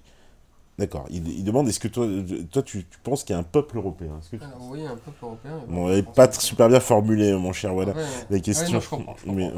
Bah, déjà, j'ai envie de dire que la France, c'est une Europe, c'est une petite Europe d'expérience. Parce que là, la personne qui pose la question, elle dit, vous voyez un peuple européen, mais il y en a, en gros, c'est ce qu'elle dit, mais il n'y en a pas, tandis qu'il y a un peuple français.